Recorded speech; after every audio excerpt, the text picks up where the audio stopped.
성경을 읽고 성경을 살고 성경을 선포하고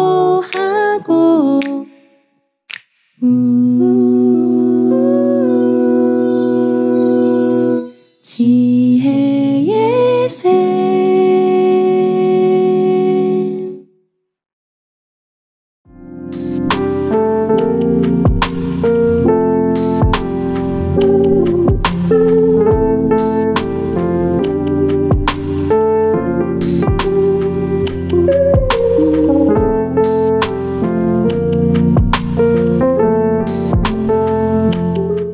기도로 시작하겠습니다. 성부와 성자와 성령의 이름으로 아멘. 보라, 내가 곧 간다. 이 책에 기록된 예언의 말씀을 지키는 사람은 행복하다. 이 책에 기록된 예언 말씀을 봉인하지 마라. 그때가 다가왔기 때문이다. 불의를 저지르는 자는 계속 불의를 저지르고 더러운 자는 계속 더러운 채로 있어라. 의로운 이는 계속 의로운 일을 하고 거룩한 이는 계속 거룩한 채로 있어라. 보라, 내가 곧 간다. 나의 상도 가져가서 각 사람에게 각자 행실대로 갚아주겠다. 나는 알파이며 오메가이고 처음이며 마지막이고 시작이며 마침이다.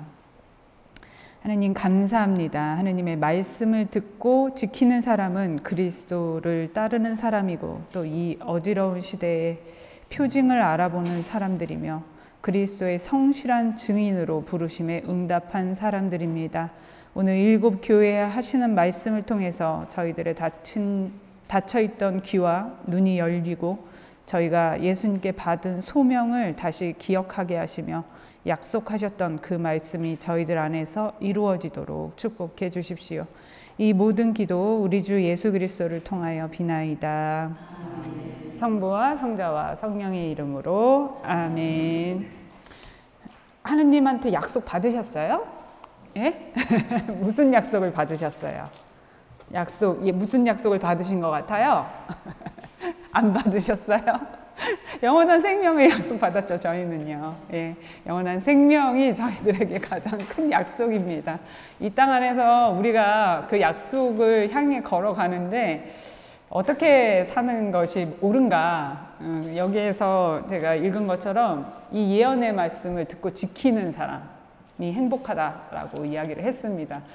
그 예언의 말씀이 무엇인지 이제 오늘 일곱 교회에 보내는 말씀을 통해서 그 교회에 이제 칭찬도 하시고요, 격려도 하시고, 그다음에 책망을 또 하세요. 네가 첫사랑을 잊어버렸다. 너는 차갑지도 뜨겁지도 않다. 뭐 다 우리들이에요, 다. 그래서 이 일곱 교회라고 하는 것은 저희 지금 현재를 살아가는 우리입니다. 실제적으로 있었던 에스페티 사필라라고 하는 그 일곱 교회이기도 하지만 지금 이 시대를 살아가는 우리에게 하시는 말씀이에요.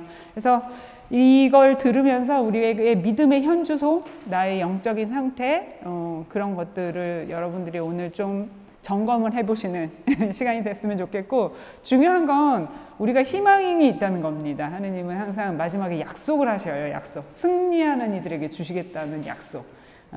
그것을 통해서 우리가 정말로 그것을 차지하게 될 사람들이라는 것을 확신하는 그런 시간이 됐으면 좋겠습니다. 일곱 교회의 믿음의 정도에 따라서 이렇게 상도 주시고요, 벌도 주시고, 칭찬도 하시고, 책망도 하세요. 그래서 이제 우리가 한번 보도록 할 건데, 잠깐 이제 묵시록에 대한 내용 지난번에 했던 거 잠깐 한 번씩만 보고 지나갈게요. 요한 묵시록은 갑자기 생겨난 어떤 책이 아니다. 구약에서 그 소재들이 같이 왔다라는 얘기를 제가 말씀을 드렸었어요. 그래서 유다 전승의 소재들, 뭐 다니엘서라든가 에제키엘서라든가 요엘서라든가 즈카리아서라든가 이런 데에 들어있었던 어떤 유다 전승에 있었던 묵시문학적인 요소들, 내짐승이라든가 뭐 두루마리라든가 막 재앙이 펼쳐진다든가 주님의 날, 심판의 날이 온다든가 이런 표현들입니다. 그것이 그냥 갑자기 생겨난 것이 아니라 유다 전승의 소재들이 이제 그리스도교 묵시문학인 요한 묵시록에서 다르게 펼쳐진다는 거예요. 그래서 유다 전승이 와서 이것에 대한 최종 귀결은 뭐냐면 예수 그리스도의 부활과 재림이에요. 재림. 그분께서는 다시 오실 것이다 하셨던 그 약속의 말씀이 이제 곧 올 거다라는 것이고, 그것을 통해서 그리스도에 대한 신앙 고백을 하는 겁니다. 그분이 우리가 나자렛 예수라고 했었던 그분이 정말로 우리의 그리스도이시고, 여기에 나오는 어린 양이라고 하시는 그분이 그리스도라는 거를 이제 이야기하는 겁니다. 그래서 유다교에서는 하느님 중심이었어요. 그런데 이제 그리스도교로 넘어오면 그리스도, 예수님 중심이 되는 거죠. 그 구원의 완성, 그리고 다시 오실 분, 그 우리의 삶 가운데에 무언가를 개입하시고 심판하시는 분, 하느님 대리 통치자로서 그분의 권한을 받으신 분이기 때문에, 그래서 그런 의미를 가지고 있고, 이것이 이제 구약 전혀 다른 내용이 아니라 약속된 메시아라는 거죠.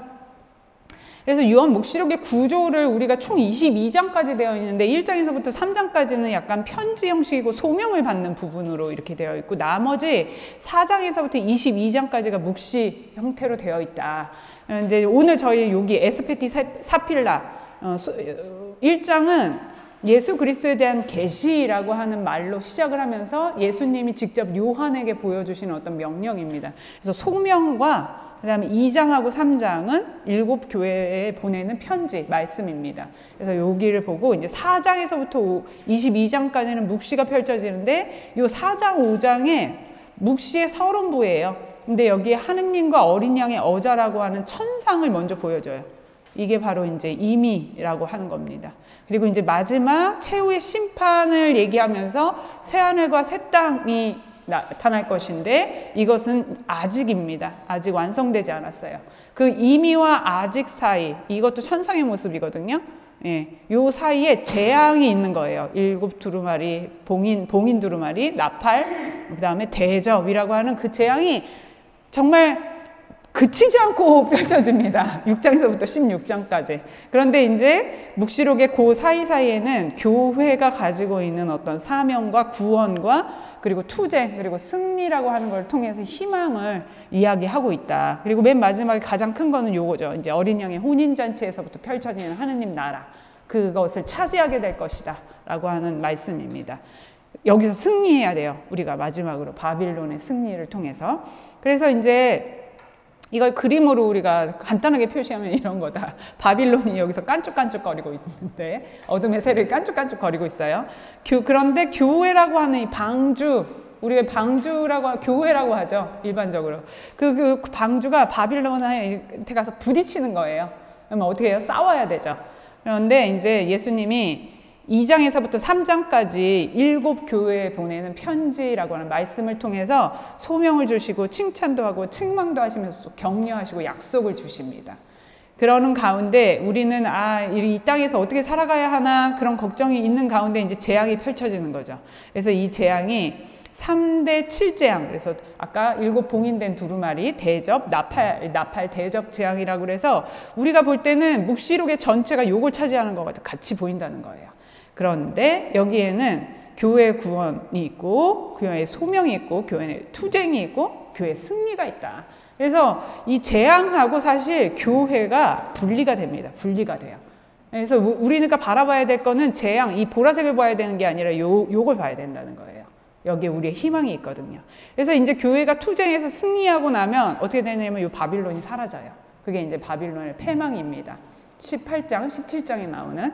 그리고 난 다음에 이제 어린 양의 혼인잔치에서부터 시작되는 새하늘과 새 땅이라고 하는 그 19장에서부터 22장까지 펼쳐지는 이제 다 완성될 하나님 나라가 이제 우리한테 주어진다는 걸 요한묵시록에서는 보여주고 있는 거예요. 그래서 우리가 마지막에 차지하게 될 것은 요거예요. 그런데 이 땅 안에서는 이거를 견뎌내야 돼요. 그러겠죠? 예, 이걸 견뎌내야 됩니다. 그래서 마지막에 차지하게 될 이 구름, 뜬구름 같은 뜬구름이라고 하기에는 그렇지만 요거 때문에 우리가 지금 여기서 이렇게 애쓰고 있어요. 예, 그렇습니다. 그래서 이제 오늘은 7교회에 보내는 편지, 그래서 에스페티 사필라 이렇게 외우라고 했죠? 예, 그래서 에페소, 스미르나, 페르가몬, 티아티라, 사르디스, 필라델피아, 라오디게이아 이렇게 해서 에스페티 사필라 이렇게 요 7교회에 보내는 말씀은 7교회라고 했지만 7이라고 하는 숫자 요것은 충만함이에요. 충만함. 그러니까 그리고 모든 뭐 이런 의미를 다 가지고 있습니다. 그렇기 때문에 모든 교회에 보내는 편지입니다. 교회는 지금의 나예요. 지금의 나거든요. 그러니까 나 모든 그리스도인 나를 포함한 모든 그리스도인에게 이야기하는 겁니다. 그래서 이 7 교회에 보내는 편지를 저희가 보게 될 건데 먼저 이제 요한의 소명 부분부터 그냥 저희가 한번 읽어볼게요. 예수님의 이름, 칭찬, 책망, 권고, 그다음에 약속으로 이렇게 되어 있는 교회에 보내는 말씀들이 있는데 거기 보시면 거기 사르디스하고 라오디게이아는 빈칸이 있어요. 그렇죠? 그러면 여기는 뭐예요? 칭찬이 없는 교회예요. 어머, 칭찬이 없대. 어떡하면 좋아. 칭찬이 없는 교회들이에요. 그래서 이 사르디스와 라오디게이아는 책망만 있는 교회들입니다. 예. 그 다음에 필라델피아하고 스미르나, 그렇죠? 이 교회는 뭐만 있어요? 책망이 없고 칭찬만 있는 교회들이에요. 그러면은 우리가 이렇게만 이 표만 봤을 때에도 스미르나와 필라델피아는 뭔가 잘하고 있는 거야. 그쵸? 그런데 사르디스와 라오디게이아는 잘 못하고 있나 봐요. 뭐 이제 여기에 꼭 뭐 잘하고 있다, 잘 못하고 있다 이걸 따지는 건 아닙니다. 그러나 이제 우리가 이해하기 쉽게 이렇게 보여드리는 거고 각 교회마다 칭찬과 책망과 권고와 약속이 있다라는 거 이제 여러분들이 염두에 두시면서 한번 우리가 보도록 할게요. 요한의 소명부터 저희가 한번 보도록 하겠습니다. 1장 9절. 여러분의 형제로서 예수님 안에서 여러분과 더불어 환난을 겪고 그분의 나라에 같이 참여하며 함께 인내하는 나 요한은 하느님의 말씀과 예수님에 대한 증거 때문에 파트모스라는 섬에서 지내고 있습니다. 그래서 이 구절은 지금이 아마 도미티아누스 황제의 박해 상황을 표현하고 있는 것이다 라고 그렇게 말씀을 드렸어요. 그리고 10절에 보시면 어느 주일에 나는 성령에 사로잡혀 내 뒤에서 나팔 소리처럼 울리는 큰 목소리를 들었습니다. 거기 주일이라고 하는 단어가 나오죠. 이 주일이라고 하는 단어는 여기 한 번만 나와요. 근데 우리가 알고 있는 그 주일입니다. 우리가 미사를 드리는 주일이에요. 그러니까 주일이라고 하는 단어는 뭐의 약자냐면 주님의 날의 약자예요. 주님의 날의 약자. 줄임말이라고 해야 되겠죠. 요즘 말로 한다면. 주님의 날. 그런데 이제 구약에도 주님의 날이 있었어요. 예언서에 주님의 날이 상당히 많이 나오거든요. 근데 이 구약에 나오는 주님의 날은 심판의 날입니다. 그러면서 심판하신 다음에 뭐가 있냐면 회복이 있어요. 그래서 구원이 완성되는 날이긴 한데 이때 이것을 이스라엘 백성들은 어떤 표현을 했냐면 하느님이 역사에 개입하시는 날이에요.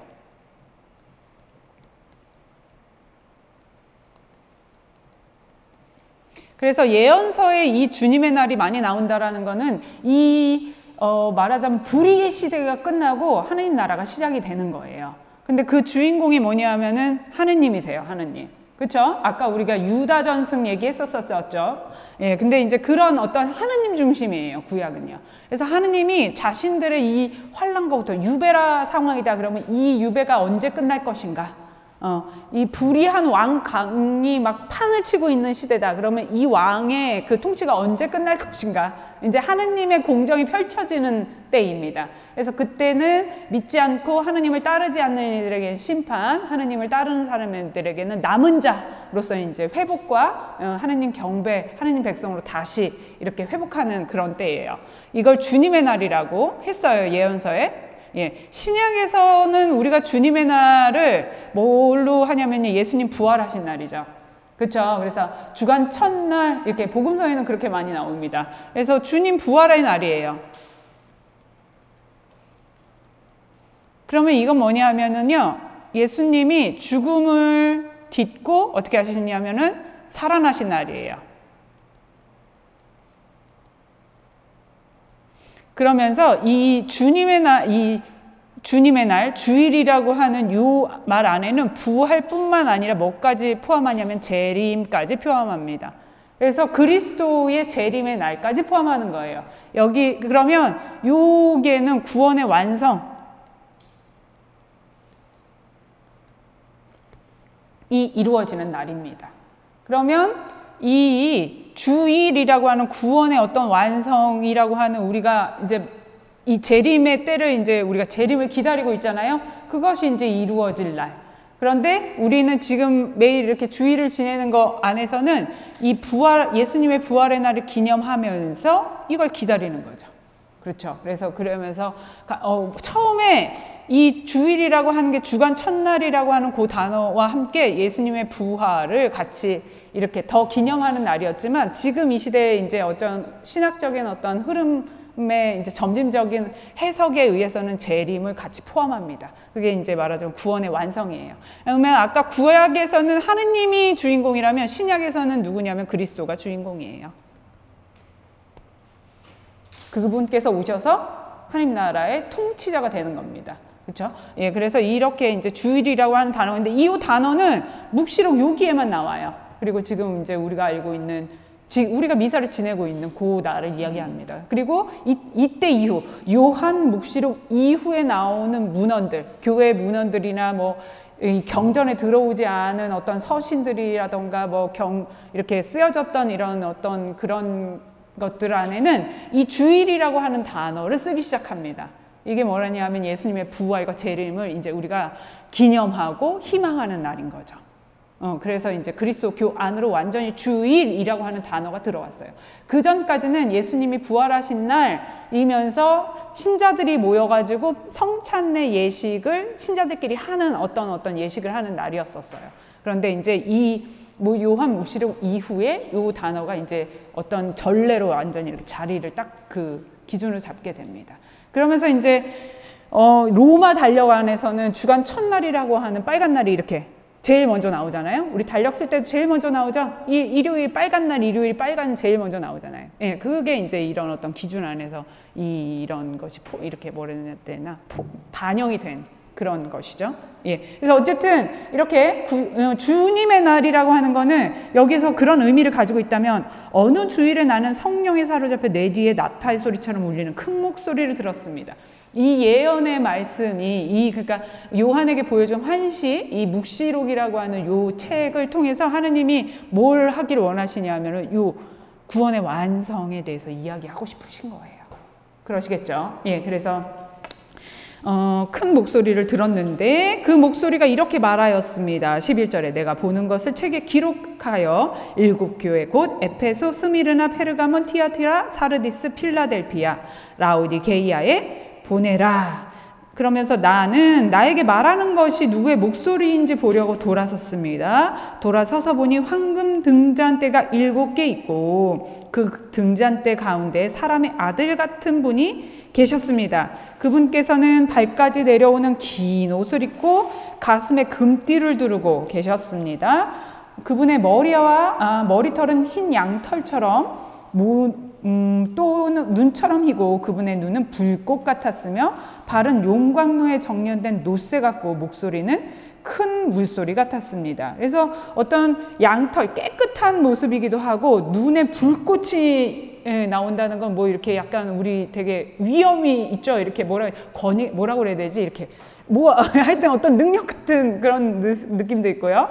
발에는 정련된 노쇠 같다. 단단한 모습이니까 그러니까 그런 모습이고 그 다음에 금띠를 두르고 있었다. 이런 거는요. 어떤 왕권의 상징이에요. 금띠를 두르는 건요. 그런 표현들을 하고 있고 목소리는 큰 물소리 같았다. 이게 시편에도 하느님의 목소리를 물소리라고 표현을 하는 부분들이 있거든요. 여러분들 나이아가라 폭포 가보셨어요? 저는 안 가봤지만 폭포 옆에 서면 사람의 목소리가 안 들려요. 물소리 때문에. 그쵸? 제가 언젠가 어디 이렇게 무슨 어디 뭐 자연 휴양 뭐 이런 그냥 여기서 이렇게 물 이렇게 흐르는 소리만 나도 그 소리가 엄청나게 크는 거예요. 제가 그 소리를 들으면서 여기가 무슨 폭포도 아니고 여기서 여기서 여기 이렇게 떨어지는 소리인데도 물량이 많을 때는 그 옆을 지나가는데 사람이 옆에서 뭐라고 얘기하는데 그 사람 소리가 안 들리더라고요. 그러면서 제가 하느님 목소리가 물소리 같다고 하더니 저 물소리가 그렇게 큰 건가 보다. 제가 그런 생각을 했었었는데 그만큼 아주 큰 물소리로 그분의 목소리가 아주 웅장하게 어떤 표현을 하고 있습니다. 그리고 이제 오른손에는 7별을 쥐고 계셨고 입에서는 날카로운 쌍날칼이 나왔고 또 그분의 얼굴은 한낮의 태양처럼 빛났다. 별이라고 하는 거는요, 여기서 얘기할 때는 뭐라고 해야 되나, 영적인 어떤 천사의 존재를 이야기하기도 하고요. 당신 자신을 이야기하기도 합니다. 샛별 이런 표현들이 이제 묵시록에 많이 나오거든요. 빛을 내는 거기 때문에 당신 자신을 이야기하기도 하고 천사의 존재를 이야기하기도 해요. 그리고 거기에 날카로운 쌍날칼이 나왔다. 예, 이거는 이제 하느님의 말씀이에요. 그만큼의 권위가 있다는 겁니다. 어떤 무기와 같은 어떤 그런 의미를 가지고 있습니다. 그래서 그걸 보고 이 요한이 너무 깜짝 놀랐어요. 그래서 나는 그분을 뵙고 죽은 사람처럼 그분 발 앞에 엎드렸습니다. 그러자 그분께서 나에게 오른손을 얹고 말씀하셨습니다. 두려워하지 마라. 나는 처음이며 마지막이고 살아있는 자다. 나는 죽었지만 보라 영원 무궁토록 살아있다. 나는 죽음과 저승의 열쇠를 쥐고 있다. 예, 그분이 당신의 어떤 신원이라고 해야 될까요? 이걸 밝히고 있죠. 처음이며 마지막이고 살아있어. 그분은 영원 무궁토록 살아계십니다. 그러면서 죽음과 저승의 열쇠, 하늘의 열쇠를 가지고 있는 거예요. 예, 그런 얘기를 하시면서 이제 그러므로 내가 본 것과 지금 일어나는 일들과 그 다음에 일어날 일들을 기록해라. 내가 본 내 오른손에 7별과 7 황금 등잔대의 신비는 이러하다. 거기 보면 7별은 7 교회의 천사들이고, 이 천사들이 말하자면 이제 우리가 일반적으로 얘기를 하죠. 이렇게 천사들은 하느님 대리로 이렇게 일하는 존재들이잖아요. 그래서 이 편지를 갖고 갈 어떤 그런 거죠. 그리고 7 등잔대는 7 교회다. 그래서 이제 이 하늘과 교회라고 하는 건 지상이고요.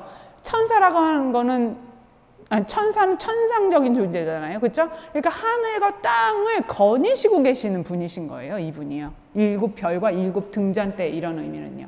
그러니까 7 교회와 7 천사들 사이를 거닐고 있다. 이 얘기는 천상과 지상의 모든 주관자 어떤 그런 의미도 가지고 있습니다. 그래서 이제 처음에 에페소 교회에 이제 편지를 써 보냅니다. 그러면서 이거는 한번 쭉 읽어보실까 봐요. 저희가 한번 같이 읽겠습니다. 에페소 교회 천사에게 써보내라. 오른손에 7 별을 쥐고 7 황금 등잔대 사이를 거느는 이가 이렇게 말한다. 나는 내가 한 일과 너의 노고와 인내를 알고 또 내가 악한 자들을 용납하지 못한다는 것을 안다. 사도가 아니면서 사도라고 자칭하는 자들을 시험하여 너는 그들이 거짓말장이임을 밝혀냈다. 너는 인내심이 있어서 내 이름 때문에 어려움을 겪으면서도 지치는 일이 없었다. 그러나 너에게는 나무랄 것이 있다. 너는 처음에 지녔던 사랑을 저버린 것이다. 그러므로 내가 어디에서 추락했는지 생각해내어 회개하고 처음에 하던 일을 다시 하여라. 내가 그렇게 하지 않고 회개하지 않으면 내가 가서 내 등잔대를 그 자리에서 치워버리겠다. 그러나 너에게 좋은 점도 있다. 내가 니콜라우스파의 소행을 싫어한다는 것이다. 나도 그것을 싫어한다. 귀 있는 사람은 성령께서 여러 교회에 하시는 말씀을 들어라. 승리하는 사람에게는 내가 하느님의 낙원에 있는 생명나무의 열매를 먹게 해 주겠다. 예, 그래서 예수님의 이름이 뭐냐 하면은요, 7 등잔대를 에페소서 오른손이랑 하느님 손은요, 하느님의 어떤 능력을 이야기합니다. 그분의 어떤 권위를 이야기합니다. 그분의 어떤 능력, 그런 능력을 가지신 분이 7 별을 쥐고 7 황금 등잔대 사이를 거니셔요. 천상과 지상의 행을 거니시고 계시는 거예요. 그렇죠? 예, 그러니까 아까 7 별은 천사고 7 등잔대는 교회라고 얘기했잖아요. 그렇죠? 예, 이 천상과 지상을 이렇게 거니시는 겁니다. 그래서 그런데 이들에게 칭찬을 하십니다. 너희가 어떻게 했냐면요, 너는 인내심이 있어서 내 이름 때문에 어려움을 겪으면서도 지치는 일이 없었다. 그리고 2절에도 나는 내가 한 일과 너의 노고와 인내를 안다. 인내심이 있다는 얘기를 합니다. 그러면서 그 인내가 무엇인지는 정확하게 나오지는 않지만 인내를 가지고 있다. 그러면서 거기 내 이름 때문에 어려움을 겪었다는 거예요. 그러니까 하느님 이름 때문에 어려움을 하여튼 겪었던 그런 것을 이겨냈습니다. 그런데 지금 어떤 상태이냐면요, 거기 4절에 보시면 처음에 지녔던 사랑을 저버린 거예요. 첫사랑을 잊어버렸어. 그쵸? 예. 그래서 첫사랑을 잊어버린 것은 사실 우리가 메마름을 체험을 하게 됩니다. 사실 그런데 그 메마름을 체험할 때 많은 성인들이 어떻게 했냐면요, 그 자리에 있었던 거예요. 참 되게 참 어려운 일 중에 하나예요. 그거를 이제 그 십자가의 성 요한은 어두운 밤이라는 표현을 했고, 예, 이제 그것이 가장 대표적이죠. 그 표현을. 그리고 마더 데레사 같은 경우에는요, 당신이 하느님의 그 일을 하시면서 평화상도 받으시고 정말 전 세계적으로 가톨릭 교회를 알리는 큰 일을 하셨음에도 불구하고 저는 항상 하느님을 떠나 있었다. 그러니까 하느님 내 곁에 계시지 않는다. 그분이 내 안에 계시다고 나는 느끼지 않습니다. 이런 고백을 하세요. 그만큼 외롭고 너무나 힘든 거예요. 어떤 그런 부분 안에서. 그런 어떤 그 영적인 메마름을 느끼기도 하고, 두 번째는 첫사랑을 잊어버렸다는 거는 어떤 거냐면 하느님을 향했던 어떤 열정들, 이런 게 이제 또 식어버리는 거죠. 그렇죠? 그래서 우리가 믿음 내가 지금, 그런데 거기 이렇게 이야기합니다. 5절에 보면 내가 어디에서 추락했는지 생각해내라. 그러니까 우리가 첫사랑에 대해서 다시 회복하지 않는 부분 중에 하나는 뭐냐 하면은요, 하느님과의 관계 회복에 대한 노력을 내가 스스로 잘 하지 않는다는 거예요. 성찰하지 않는다는 겁니다. 그렇기 때문에 다시 여러분 연애하면서도 첫사랑의 그 감정이 다시 올라온다는 건 사실 시간이 이렇게 많이나 지났는데 그건 어려운 일이잖아요. 그렇지만 하느님과의 관계 안에서도 마찬가지일 거라 생각이 들어요. 그럼 그 부분이 그러나 우리가 어디에서 추락했는지 너가 생각해내라, 이 말씀을 하시거든요.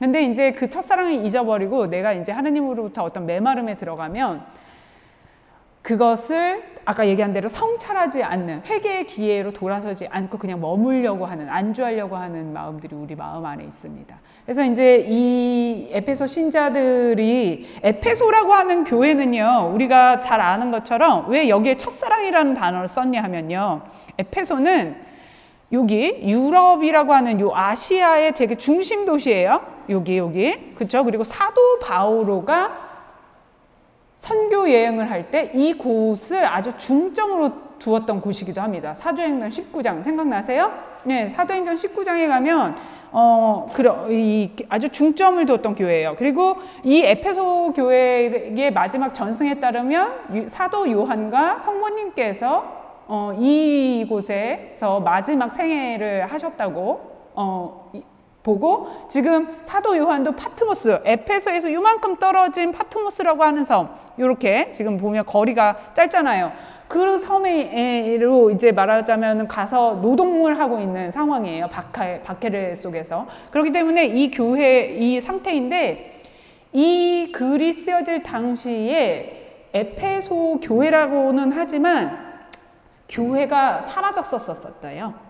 그러니까 없는 거예요.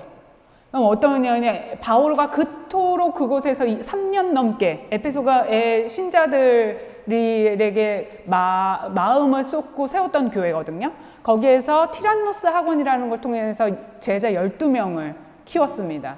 그리고 거기서 바오로의 옷만 만지면 기적이 일어났어요. 그리고 거기에 데메드리오스라고 하는 은전상과 이렇게 고발당해가지고 감옥에도 갇히기도 했고, 에페소 신자들에게 보낸 편지는 어쨌든 우리가 알고 있는, 거기에서는 이제 우리가 공부할 때는 이제 옥중서관으로 알고 있는 것처럼 에페소 신자들에게 보냈던 그런 편지 안에 그런 첫사랑이에요. 원래는요, 에페소가요. 근데 그곳이 교회가 없어진 거예요.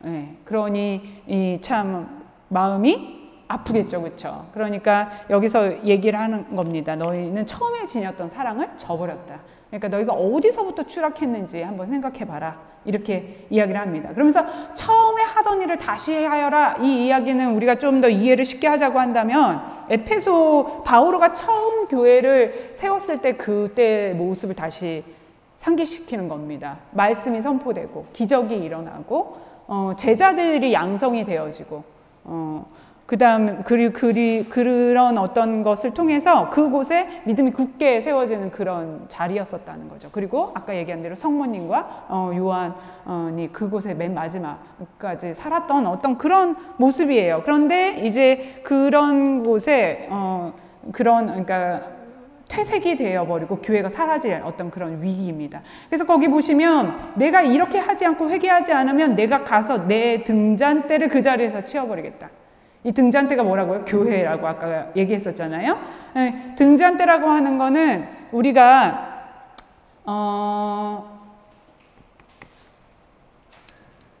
성막에서 등잔대 생각해 보세요. 성막의 등잔대. 지금 여기는 성막 그림 제가 안 가져왔는데 성막의 등잔대는 성막에 이렇게 가면 성소와 지성소가 있는데 성소와 지성소에서 성막에는 창문이 없어요. 그래서 유일하게 비추는 빛이 있다면 그게 등잔대입니다. 예, 근데 거기 레위기 한번 가보실까요? 레위기에 24장에 한번 가보세요.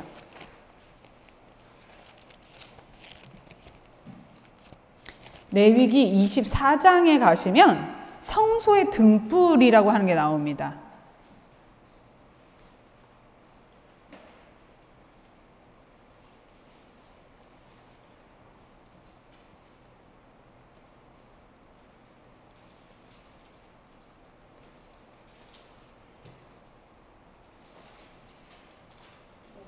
여기 이제 등잔대가 이렇게 있는데 여기 이제 이 성소 안에 등잔대가 있고 여기는 제사상이 있고 여기는 이제 분향단이 있는 거예요. 이렇게 향이 올라가는. 그리고 이제 여기에 계약궤가 있는 겁니다. 계약궤가 지성소 이제 천사 두 마리 이렇게 거룩 천사가 이렇게 있는 그런 계약궤가 있는 그런 모습이라고 하면 이 성막이라고 하는 요 성소와 지성소에는 창문이 없어요. 그래서 여기를 비추고 있는 빛은 유일하게 이 등잔대에서 나오는 빛만이 빛을 냅니다. 그래서 거기 보시면 성소의 등불의 24장 1절에서부터 4절에 보면 이런 표현이 나옵니다. 주님께서 모세에게 이르셨다. 너는 이스라엘 자손들에게 올리브를 찧어서 짠 순수한 등잔 기름을 가져오도록 명령하여 늘 등불이 타오르게 하여라. 이게 뭐예요? 늘이에요, 늘. 예, 그래서 아론에게 말하여 그것을 만남의 천막 안 증언궤의 휘장 밖에 차려놓아. 그쵸? 증언궤의 휘장 밖. 여기 이렇게 성소와 지성소를 나누는 여기가 휘장이 하나 있었잖아요. 그거 바깥에다가 이걸 차려놓아서 저녁부터 아침까지 주님 앞에 늘 켜두게 하여라. 이거 뭐냐? 하루 종일 켜놓으라는 거예요.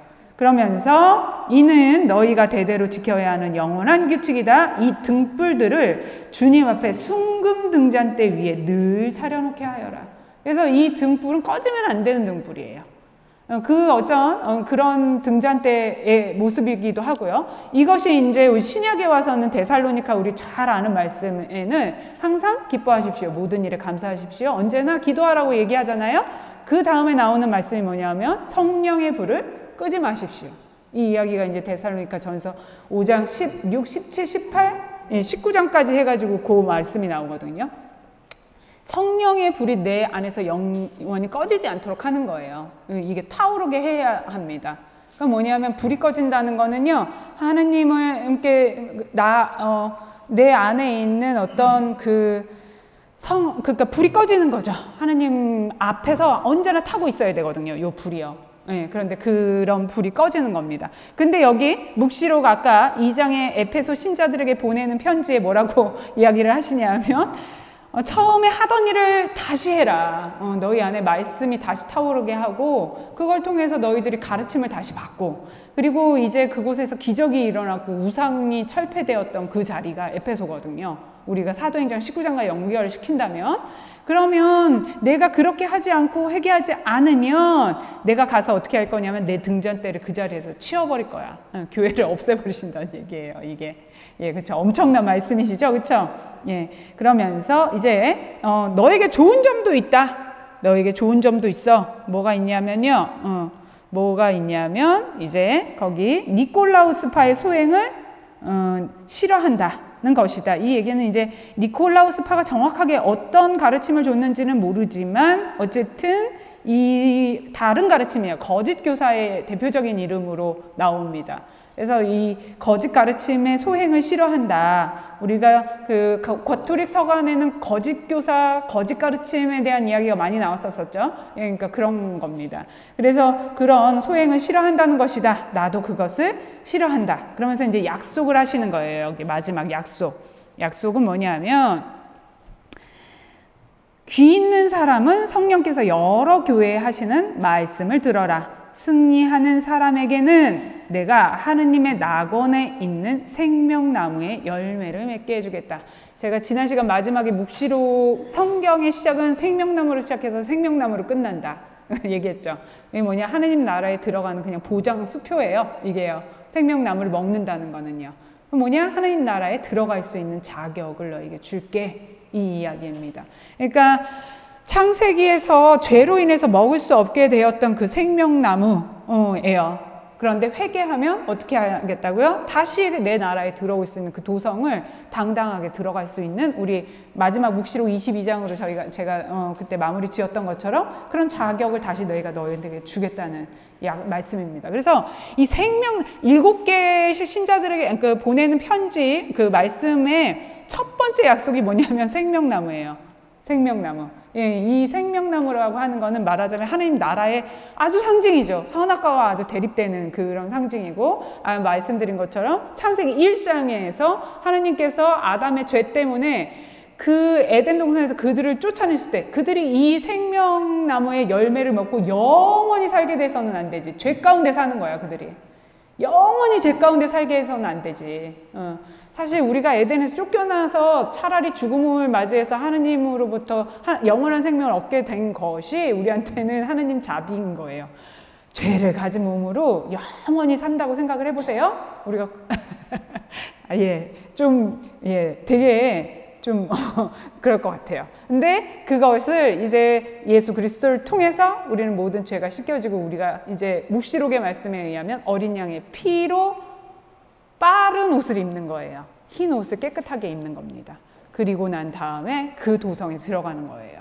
그래서 그러면서 뭐라고 묵시록이 22장에 우리가 지난번에 얘기하면서 마무리를 지었었냐면 생명나무의 열매를 먹는 권한이란 표현을 썼거든요. 권한을 받고 성문 안으로 들어갈 것이다. 묵시록 22장 14절에 나옵니다.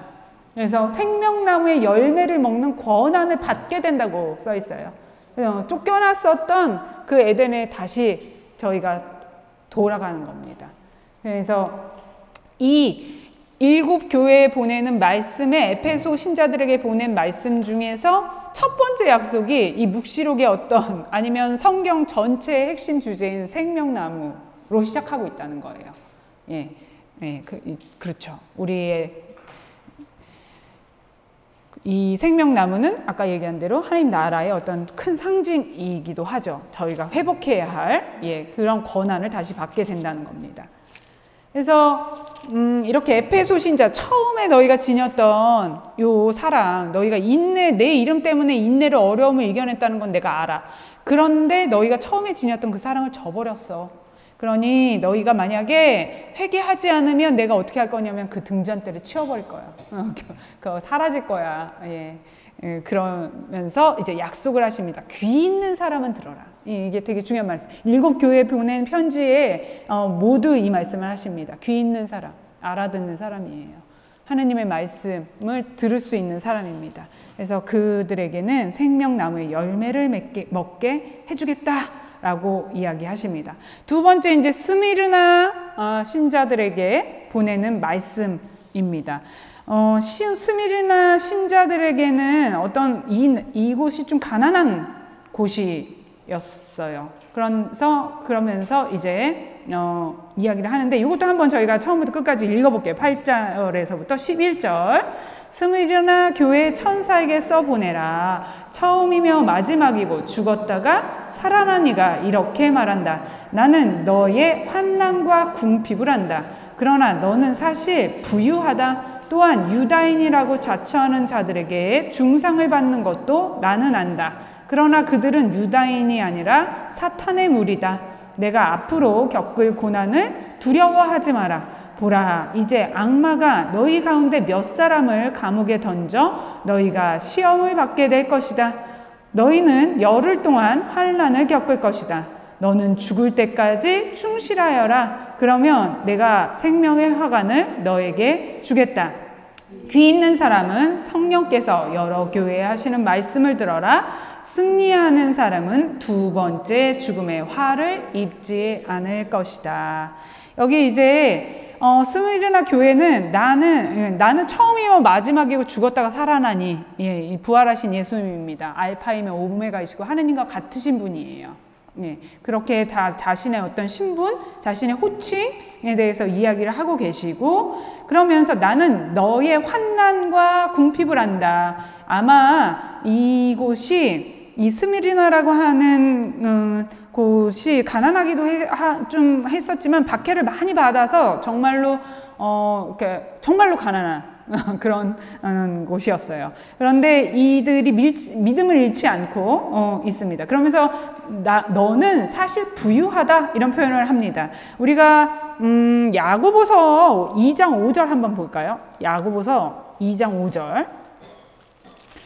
우리가 여기서는 환난과 궁핍이라는 말을 쓰면서도 사실 너는 부유하다 이런 표현을 통해서 야고보서에서는 어떻게 표현을 했냐면 2장 5절, 야고보서 2장 5절.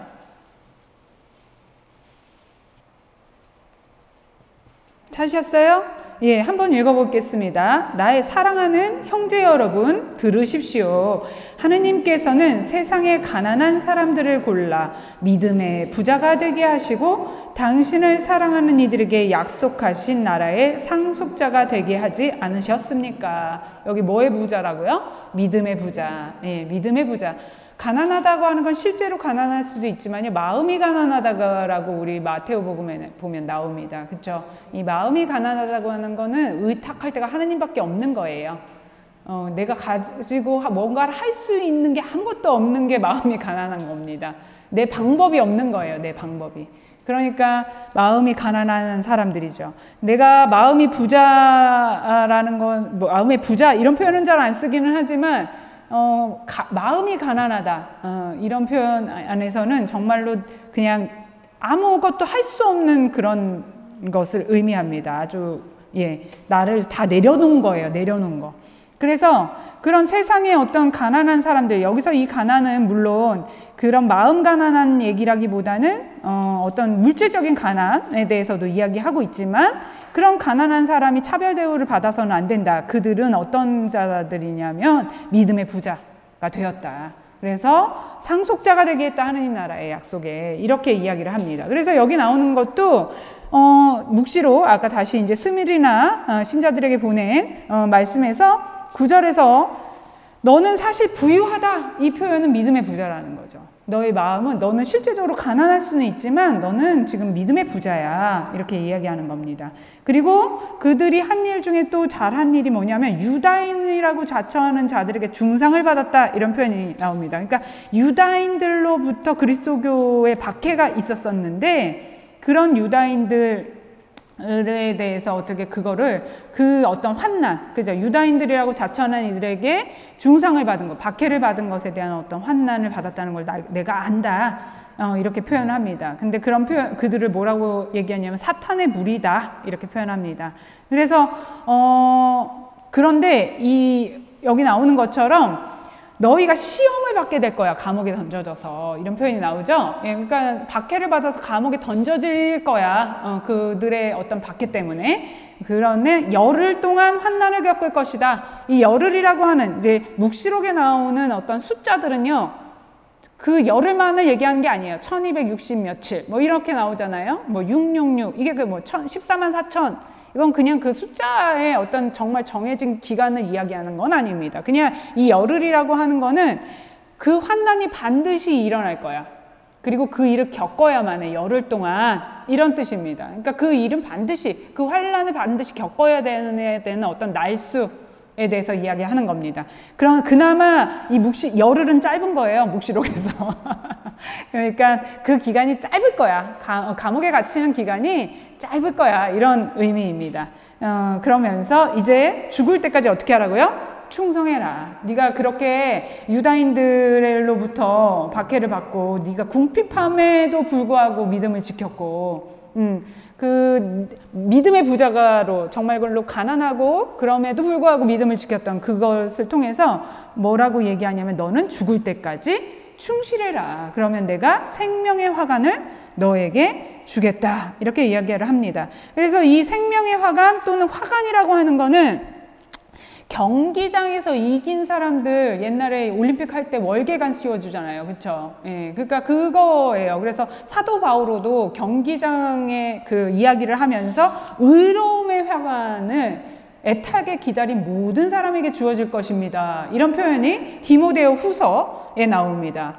디모데오 후서 4장 5절에서 8절, 이게 이제 의로움의 화관에 대한 이야기거든요.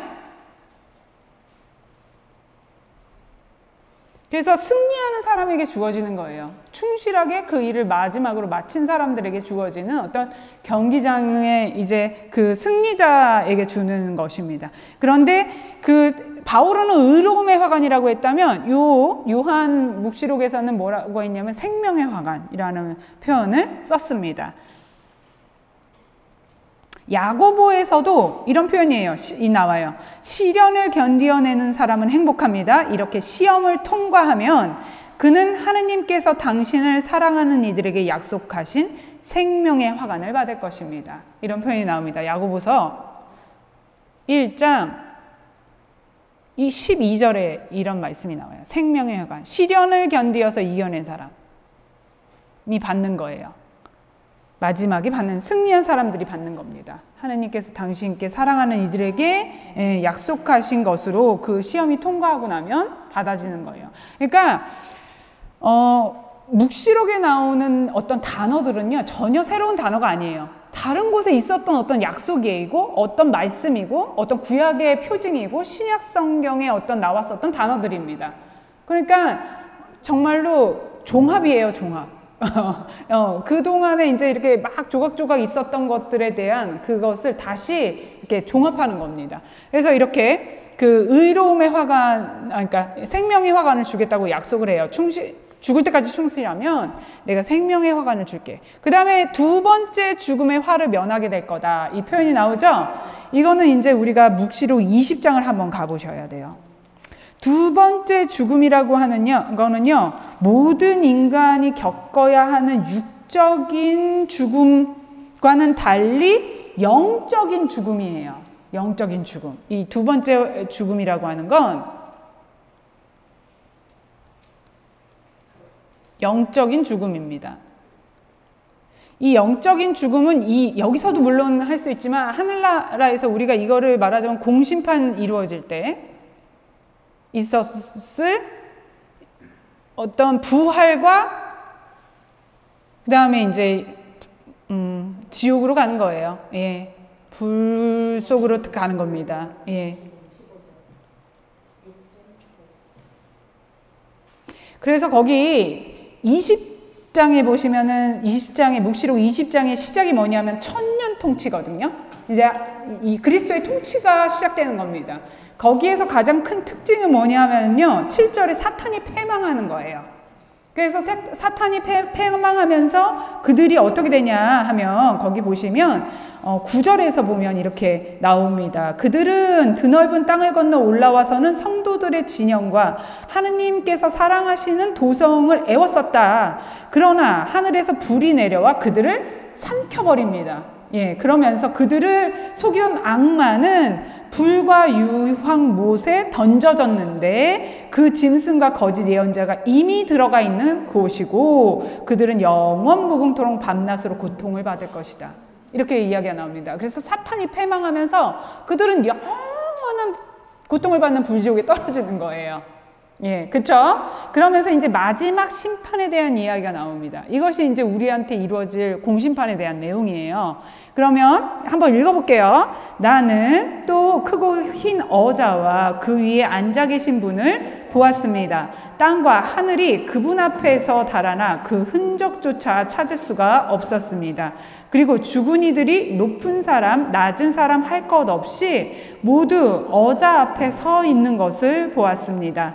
책들이 펼쳐졌습니다. 또 다른 책 하나가 펼쳐졌는데 그것은 생명의 책이었습니다. 죽은 이들은 책에 기록된 대로 자기들의 행실에 따라 심판을 받았습니다. 바다가 그 안에 있는 죽은 이들을 내놓고 죽음과 저승도 그 안에 있는 죽은 이들을 내놓았습니다. 그들은 저마다 자기 행실에 따라 심판을 받았습니다. 그리고 죽음과 저승이 불못에 던져졌습니다. 이 불못이 두 번째 죽음입니다. 생명의 책에 기록되어 있지 않은 사람은 누구나 불못에 던져졌습니다. 이렇게 나옵니다. 그렇죠? 그래서 여기서 첫 번째 부활, 육신의 부활을 통해서 우리가 이제 부활을 할 것인데, 부활을 하게 되는데, 그때 이제, 전부 다 거기 보면 죽은 이들에 대한 생명의 책이 펼쳐지면서 사람들이 말하자면 되살아난 거예요. 그러면서 바다가 그 안에 있는 죽은 이들을 내놨다. 이런 표현이 나오잖아요. 그렇죠? 죽음과 저승 안에서도 죽은 이들이 내놨다. 이 얘기는 죽었던 사람들이 부활한 겁니다. 그런데 이제 이들이 공심판 때는 어떻게 된다고요? 양과 염소를 가르듯이 자신들의 행실에 따라서 완전한 불구덩이로 가게 되는 거예요. 그래서 그들이 죽음과 저승의 죽음과 저승이라고 하는 것이 불못에 던져졌는데 그 불못에 들어가는 게 뭐냐면 두 번째 죽음이라는 거예요. 완전한 죽음이에요. 영적인 죽음입니다. 부활이 불가능한 거예요. 그래서 이것을 두 번째 죽음인데 이 두 번째 죽음의 반대는 뭐예요? 영원한 생명이죠. 우리가 알고 있는. 그쵸? 예, 영원한 생명입니다. 우리는, 그래서 이 스미르나 교회는 죽을 때까지 충성해. 내가 그러면 너희들이 그 경기장에서 승리한, 그 투쟁에서 승리한 이들이 받는 생명의 화관을 너희에게 줄게. 그리고 너는 두 번째 죽음의 화를 면할 거야. 이 얘기는 뭐냐면 영원한 생명이 너희에게 주어질 거야. 예, 마지막 공심판 때에 이제 양과 염소를 가르듯이 죽었던 이들이 모두 부활하고 난 다음에 저승이 삼켰더니 죽음이 삼켰더니 이들이 다 되살아나는 거예요. 그들을 다 토해냈다고 그랬잖아요. 예, 그 다음에 이제 심판이 이루어지는 거예요. 그때 이제 다 어디로 갔대요? 불 속으로 들어가는데 이것이 두 번째 죽음이다. 완전히 영적인 죽음 끝입니다. 끝이에요. 그런데 그것에 반대되는 것은 뭐예요? 그게 영원한 생명이에요. 그분과 정말로 영원히 사는 겁니다. 그래서 이렇게 그 영원한 생명을 통해서 어떻게 되냐면 하느님 나라의 통치로 같이 그분과 함께 통치하는 거예요. 통치자가 돼서. 예. 그래서 이 두 번째 죽음의 화를 면한다. 이 이야기는 뭘 주시겠다는 얘기냐면 영원한 생명을 너희에게 줄게. 라는 말과 같은 것입니다. 그래서 이렇게 어떻게 해야 된다고요? 스미르나 교회의 특징이 뭐라고요? 책망이 없어요. 책망이. 책망이 없습니다. 책망이 없었던 이 스미르나 교회에게는 너희의 그 궁핍함을 내가 알아. 너희가 그렇게 어려움을 겪었던 걸 알아. 근데 너희는 지금 뭐냐면 믿음의 부자야. 그러니까 걱정하지 마. 힘을 내. 이러면서 시험을 좀 받기는 할 거야. 그러면서 열흘 동안 감옥에 갇힐 거야. 그런데 그 열흘이라고 하는 시간은 반드시 끝날 기간이라는 거예요. 그런데 그거를 너희들이 죽을 때까지 충성하면 어떻게 되냐? 생명의 화관을 받을 것이며 영원한 생명을 얻게 될 거다. 두 번째 죽음이라고 하는 그 영원한 불못에 떨어지는, 지옥에 떨어지는 것을 면하게 될 거다라는 겁니다. 예. 뭐가 더 마음에 드세요? 생면나무가 더 마음에 드세요? 생명혈관이 더 마음에 드세요? 뭐가 더 마음에 드세요? 다 좋은 거예요. 예, 그래서 이렇게 하느님께서, 예수님께서 그 충실한, 뭐라고 그래야 되나, 그 얘기하잖아요. 죽을 때까지 충실하라라는 표현을 통해서 이렇게 약속을 하고 계십니다. 세 번째 교회는 누구냐 하면 페르가몬 교회예요. 그렇죠? 페르가몬 교회. 페르가몬 교회도 한번 읽어볼까 봐요. 읽어보도록 하겠습니다. 12절에서부터 여러분들이 이제 읽어야 기억에 남거든요. 17절 페르가몬 교회의 신자들에게 써보내라. 12절부터 읽겠습니다. 페르가몬 교회의 천사에게 써보내라. 날카로운 쌍날칼을 가진 이가 이렇게 말한다. 나는 내가 어디에 사는지를 안다. 곧 사탄의 왕자가 있는 곳이다. 그렇지만 너는 내 이름을 굳게 지키고 있다. 나의 충실한 증인 안티파스가 사탄이 사는 너희 고을에서 죽임을 당할 때에도 너는 나에 대한 믿음을 저버리지 않았다. 그러나 너는 몇 가지 나무랄 것이 있다. 너에게는 발라암의 가르침을 고수하는 자들이 있다. 발라암은 발락을 부추겨 이스라엘 자손들 앞에 걸림돌을 놓아 그들이 우상에게 바친 제물을 먹고 불륜을 저지르게 한 자다. 너에게는 또 니콜라우스파의 가르침을 고수하는 자들도 있다.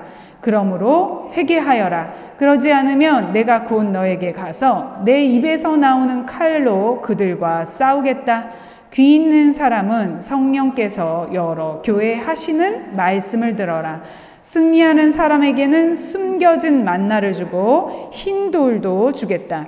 그 돌에는 그것을 받는 사람 말고는 아무도 모르는 새 이름이 새겨져 있다. 예.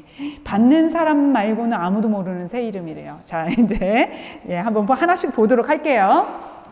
페르가몬이라고 하는 이 도시의 특징이 있습니다. 여기에 이제 페르가몬의 도시의 특징 중에 하나는 사탄의 왕자가 있다라는 표현을 쓰고 있어요. 그렇죠? 예, 그러니까 사탄의 왕자라는 건 뭐겠어요? 그러니까 사탄의 왕자라고 하면은 뭐예요? 우두머리가 있는 자리예요. 왕자니까요. 그렇죠? 예, 그러니까 아마 이런 표현을 쓴 것은 그렇죠. 페르가몬이라고 하는 요 곳이 어떤 도시였냐 하면은요, 제우스 신전을 비롯해서 아주 여러 신전들이 세워져 있는 아주 대표적인 종교의 중심지였대요. 여기가요. 종교 중심지. 아주 그냥 제우스 신전도 있고,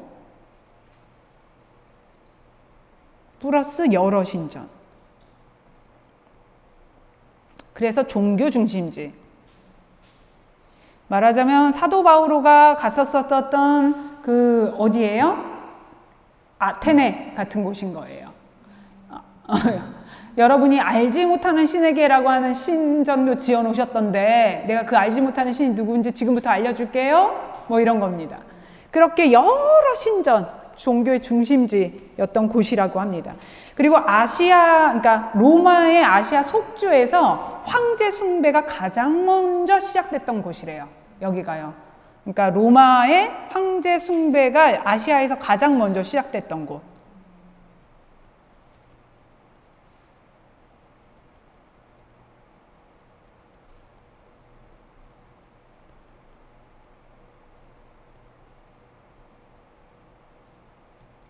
그래서 아마 여기서 사탄의 왕자, 여기는 안 나왔네요. 사탄의 왕자라고 하는 말을 이런 이유들로 쓰지 않았을까.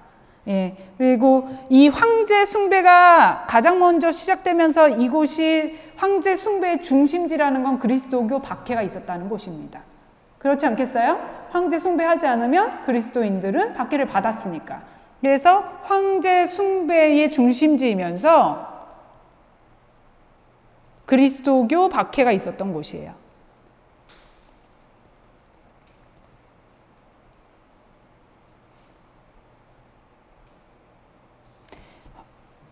그런 의미에서 아마 이 사탄의 왕자라는 말을 썼을 거다. 이런 표현, 이렇게 이야기합니다.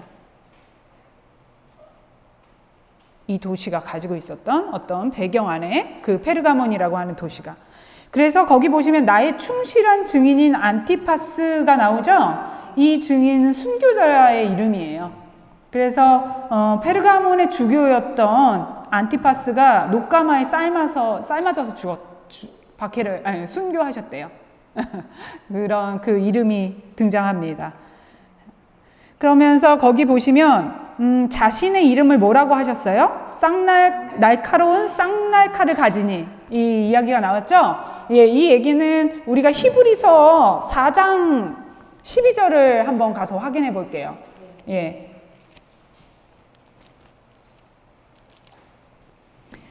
히브리서 4장 12절, 쌍날칼을 가지니, 예, 하느님의 말씀은, 그렇죠? 예, 히브리서 4장 12절에 보면 이 하느님의 말씀을 뭐라고 표현했냐면, 하느님의 말씀은 살아있고 힘이 있으며 어떤 쌍날칼보다도 날카롭습니다. 그래서 사람 속을 깨찔러 혼과 영을 가르고 관절과 골수를 갈라 마음의 생각과 속셈을 가려냅니다. 그러니까 하느님 말씀이에요. 이 날카로운 쌍날칼을 가지니, 하느님 말씀 자체, 하느님 말씀을 가지신이에요. 예, 그 말씀이 어떻게 하냐면 우리의 속을 깨찔러갖고 혼과 영을 가르고 우리의 골수를 갈라가지고 우리의 그 못된 속셈들이 드러난대요. 그분 말씀 앞에서 이렇게 된다고 합니다. 예, 그러니 지금 여기가 어떤 곳이라고요? 우상 숭배가 아주 팽배했던 곳인 거예요. 그리고 그리스도교 박해가 아주 많이 있었던, 그래서 순교자 이름까지 등장하는 입니다. 페르가몬 그 신자들에게 보낸 말씀에서는요. 그런 곳에 하느님의 말씀, 쌍날칼과 같은 그분의 말씀이 있다는 거는요. 그 우상들과 그 거짓 가르침들, 진리가 아닌 것에 대한 것들과 싸우는 거예요. 그 말씀이. 이해되시죠? 예, 그래서 거기 보시면 14절에 근데 이제 거기 이 표현이 나오잖아요. 몇 가지 나무랄 것이 있다. 발람의 가르침을 고수하는 자들이 있다. 발람 나오네요. 발람. 그쵸? 예, 그리고 니콜라우스파 또 나와요. 이 발람이라고 하는 인물은 우리가 구약으로 가서 조금, 그때 제가 발람 스토리 나귀를 통해서 얘기했었던 그 중에서 발람이 했었던 일 중에 하나는 뭐냐면은요. 이스라엘 백성들에게 뭐라고 거기 표현하는 것처럼 걸림돌을 놓았다라는 표현이 나옵니다. 걸림돌이라는 거는 그들이 걸려 넘어지게 유혹을 했다라는 거예요. 그 중에 하나의 사건이 이제 민수기, 우리 한번 확인을 해보고 갈게요. 민수기에서 발람이라고 하는 인물이 되게 중요합니다. 네, 여러 번 등장해요. 하느님께서 그 이스라엘 백성들을 광야에서 인도하실 때 민수기에 이렇게 발람이 이름이 많이 나오나 싶습니다. 뭐 어디서부터 처음에 등장하냐면 21장에 먼저 등장합니다. 21장 아니고 22장. 모압 임금이 발람을 불러오다. 이제 여기가 말하자면 모압 임금, 민수기 22장에 박수무당인 발라암을 이스라엘 백성들이 모압 평지를 차지하고 진을 치고서는 가나안 요르단 땅을 건너다 보고 있는데 모압 임금이 자신들의 나라에 쳐들어올까 겁이 난 거예요. 그래가지고 그 박수무당 발라암을 불러와요. 그래서 저들을 저주해라. 저들을 죽여달라는 거죠. 옛날 주술적인 방법으로 치자면. 예, 이렇게 사람에다가 이렇게 핀 꽂아가지고 이렇게 괴롭히는 뭐 이런 것처럼 저주해달라고 요청을 합니다. 그때 이제 불러온 그 박수무당의 이름이 뭐냐면 발람이에요. 발람. 거기 보이시죠?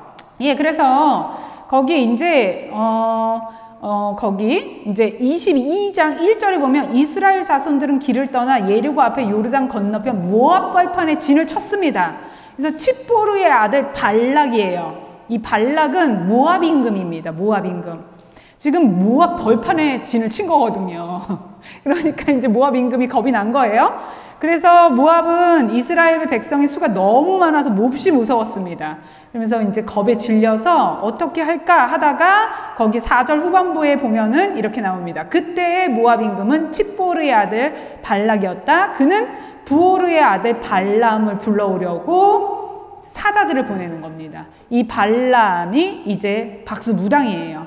그래서 복채를 주고 거기 7절에 보세요. 모압의 원로들과 미디안의 원로들은 복채를 들고 길을 떠나 발람에 가서 발락의 말을 전하였다. 그래가지고 원래는 가지 말라고 22절에 보면 발람과 그의 낙이 나오죠. 예, 하느님이 꿈에 나타나가지고 원래 가지 말라고 해요. 근데 갑니다. 그러니까 또 말을 안 들으니까 나귀가 이제 말을 해가지고 못 가게 하는데도 이제 가요. 그래서 도착을 해가지고 4번의 신탁을 하게 됩니다. 그게 이제 23장, 24장에 걸쳐서 이제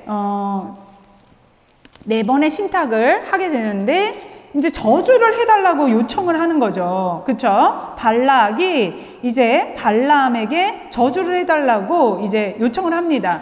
그런데 거기 보면 그 22장 38절 한번 보세요. 거기 이제 발락이 이제 이렇게 데리고 와서 이렇게 합니다. 37절부터 한번 볼까요? 발락이 22장 37절 발락이 발람에게 말하였다. 내가 당신을 모시려고 그렇게 사람을 보냈는데 어찌하여 오지 않으셨습니까? 내가 당신을 대우해 주지 못할 것 같습니까? 발람이 발락에게 대답했다. 보십시오. 이렇게 제가 임금님께 오지 않았습니까? 그러나 제가 무슨 말을 할 수 있겠습니까? 하느님께서 저의 입에 넣어주시는 말씀밖에는 아무 말도 할 수 없습니다. 여기에서 나오는 이 하느님을 뭐 해석이 다양합니다. 어쨌든 간에 하느님을 섬기는 발락이 하느님을 섬기는 사람은 아니었지만 오는 도중에도 하느님의 말씀을 나귀를 통해서도 들었고 꿈속에서도 들었거든요. 그러다 보니까 이제 이런 얘기를 하는 거예요. 하느님께서 저의 입에 넣어주시는 말씀밖에 저는 할 수 없습니다. 그래서 저주를 하라고 했는데 이때부터 어떻게 되냐면은 거기 봐봐요. 7절에 보세요. 발람이 신탁을 선포하였다. 23장 7절에 이런 표현이 나오죠. 발락이 아람에서 모압 임금 동방의 산악지방에서 나를 데려왔다. 와서 나를 위하여 야곱에게 저주해줘. 와서 이스라엘에게 악담해줘. 이렇게 했어요. 근데 이제 4번의 신탁이 전부 다 축복으로 이어지게 됩니다. 그래서 4번째 신탁 거기 24장 15절에 보시면 여기에서 이제 뭐가 나오냐면 메시아 예고까지 나오게 됩니다. 거기 24장 15절에 4번째 신탁이 있죠? 예, 거기 보시면 열린 눈을 가진 이고 하느님의 말씀을 듣고 지극히 높으신 분의 지식을 아는 이예요. 그러면서 17절에 보세요. 나는 한 모습을 본다. 그러나 지금은 아니다. 나는 그를 바라본다. 그러나 가깝지는 않다. 야곱에게서 별 하나가 솟고 이스라엘에게서 왕울이 일어난다. 그는 모압의 간자놀이를 셋의 모든 자손의 정수리를 부수리라. 그러면서 이제 19절에 야곱에게서 통치자가 나와 이르에서 도망쳐 나온 자들을 멸망시키리라. 이러면서 이제 어떻게 됐어요? 거기 야곱에게서 통치자가 나온다. 야곱에게서 별 하나가 솟고 왕울이 일어난다. 이게 이제 이스라엘의 어떤 그 부흥을 이야기하고 그곳에서 정말 임금이 나온다는 것이기도 하지만 이게 이제 신약으로 넘어가서는 메시아에 대한 예고로 해서 그 완성이 예수 그리스도에게서 이루어졌다라고 해석을 하는 겁니다. 어쨌든 이 발람의 신탁이 이 구약에서 벌써 예수님 얘기하면 그렇긴 하지만 거기까지 연결을 하고 있어요. 그 통치자라는 이야기까지. 그러면서 이제 어떤 일이 벌어지냐. 25장에 가보세요. 그래서 어쨌든 이 발람이라고 하는 박수무당은 하느님을 체험한 사람인 거예요. 하느님 말씀에서 나오는 것을 선포한 사람입니다. 그러니까 뭐예요? 자신이 모시던 신이 이렇게 따로 있다 할지라도 하느님이 주시는 말씀을 선포했기 때문에 이스라엘이 어떤 백성인지 알고 있어요. 하느님 축복을 받는 백성이구나 라는 걸 알고 있어요. 그런데 거기 보시면 이스라엘이 25장 이스라엘이 푸오르에서 우상을 섬기다. 여기 보세요. 푸오르가 어딘 것 같아요? 어디예요? 아까 발람의 도시, 그건 아니고 푸오르는 지역이고요. 우상을 섬기는데 이때 어떻게 되냐면은요, 모압의 여자들과 불륜을 저질렀다라는 표현이 나옵니다. 그쵸? 그래서 불륜을 저질렀다는 거는요, 하느님에서로부터 멀어진 거예요. 그래서 3절에 보면 이스라엘이 스스로 푸오르의 신 바알의 멍에를 맸다. 그러니까는 이들이 우상으로 돌아서는 사건이 있었습니다. 광야의 40년 생활 안에서. 그래가지고 이때 어떻게 되냐면은 그 미디안의 여자가를 하나 데리고 오는 걸 보고서는 피느하스라고 하는 아론의 손자가 창으로 찔러서 두 사람의 배를 관통시켜서 그 자리에서 죽여요. 그러니까 미디안의 여자를 데리고 왔다는 거는요, 솔로몬도 다른 나라와 정력 결혼을 함으로 인해서 우상들이 돌아왔던 것처럼 그 다른 지역의 어떤 여자를 이렇게 와 결혼을 한다, 그건 우상을 받아들이는 것과 똑같아요. 그런 음란을 저지르는, 그러니까 여기서 말하는 음란은 우상을 받아들이게 되는 사건이 또 생기게 돼요. 그러니까 탈출기에서 이스라엘 백성들이 24장의 계약을 맺고 시나이 산에 올라갔던 모세를 기다리다가 만들어냈던 우상이 금송아지였거든요. 근데 광야 생활을 하다가 또 한 번 우상을 섬기는 사건이 있는데 이 사건이에요. 그게. 그때 근데 이 얘기가 발람하고 무슨 상관이 있냐. 이게 이제 31장에 한번 가보세요.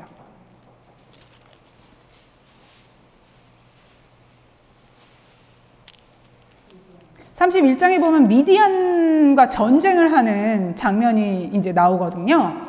거기에 보시면 이제 모세에게 주님께서 뭐라고 명령하시냐면 31장 2절에 너는 미디안인들에게 이스라엘 자손들의 원수를 갚아라. 그런 다음에 너는 선조들 곁으로 가게 될 것이다. 여기 이제 이스라엘 자손들의 원수를 갚아라.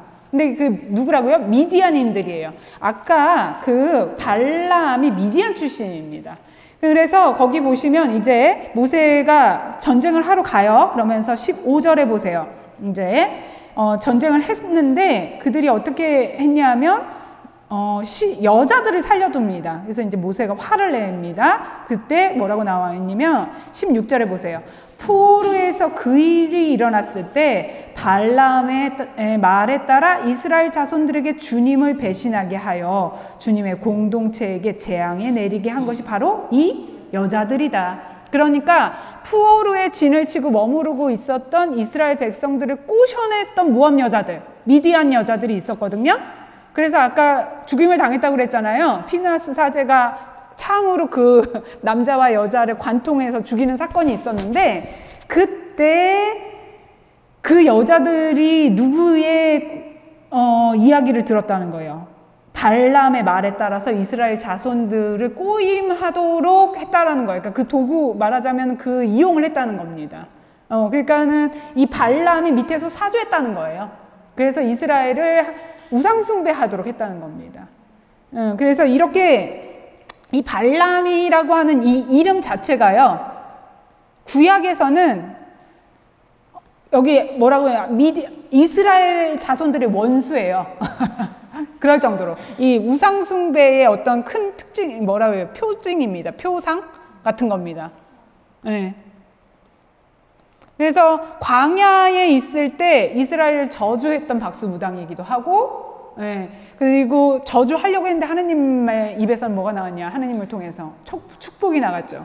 그리고 이스라엘이 푸르라고 하는 곳에 머물러 있을 때 모압과 미디안 여자들을 데려다가 같이 잠자리를 같이 하면서 우상 숭배에 빠지는 어떤 그런 사건이 있었는데 그 뒤에서 부추긴 사람이 누구다? 발람이다. 그가 미디안 출신이라는 거예요. 그래서 참 31장에 모세가 광야의 끝자락에서 하느님이 모세에게 명령했었던 사건이 뭐냐면 이 미디안을 치는 거예요.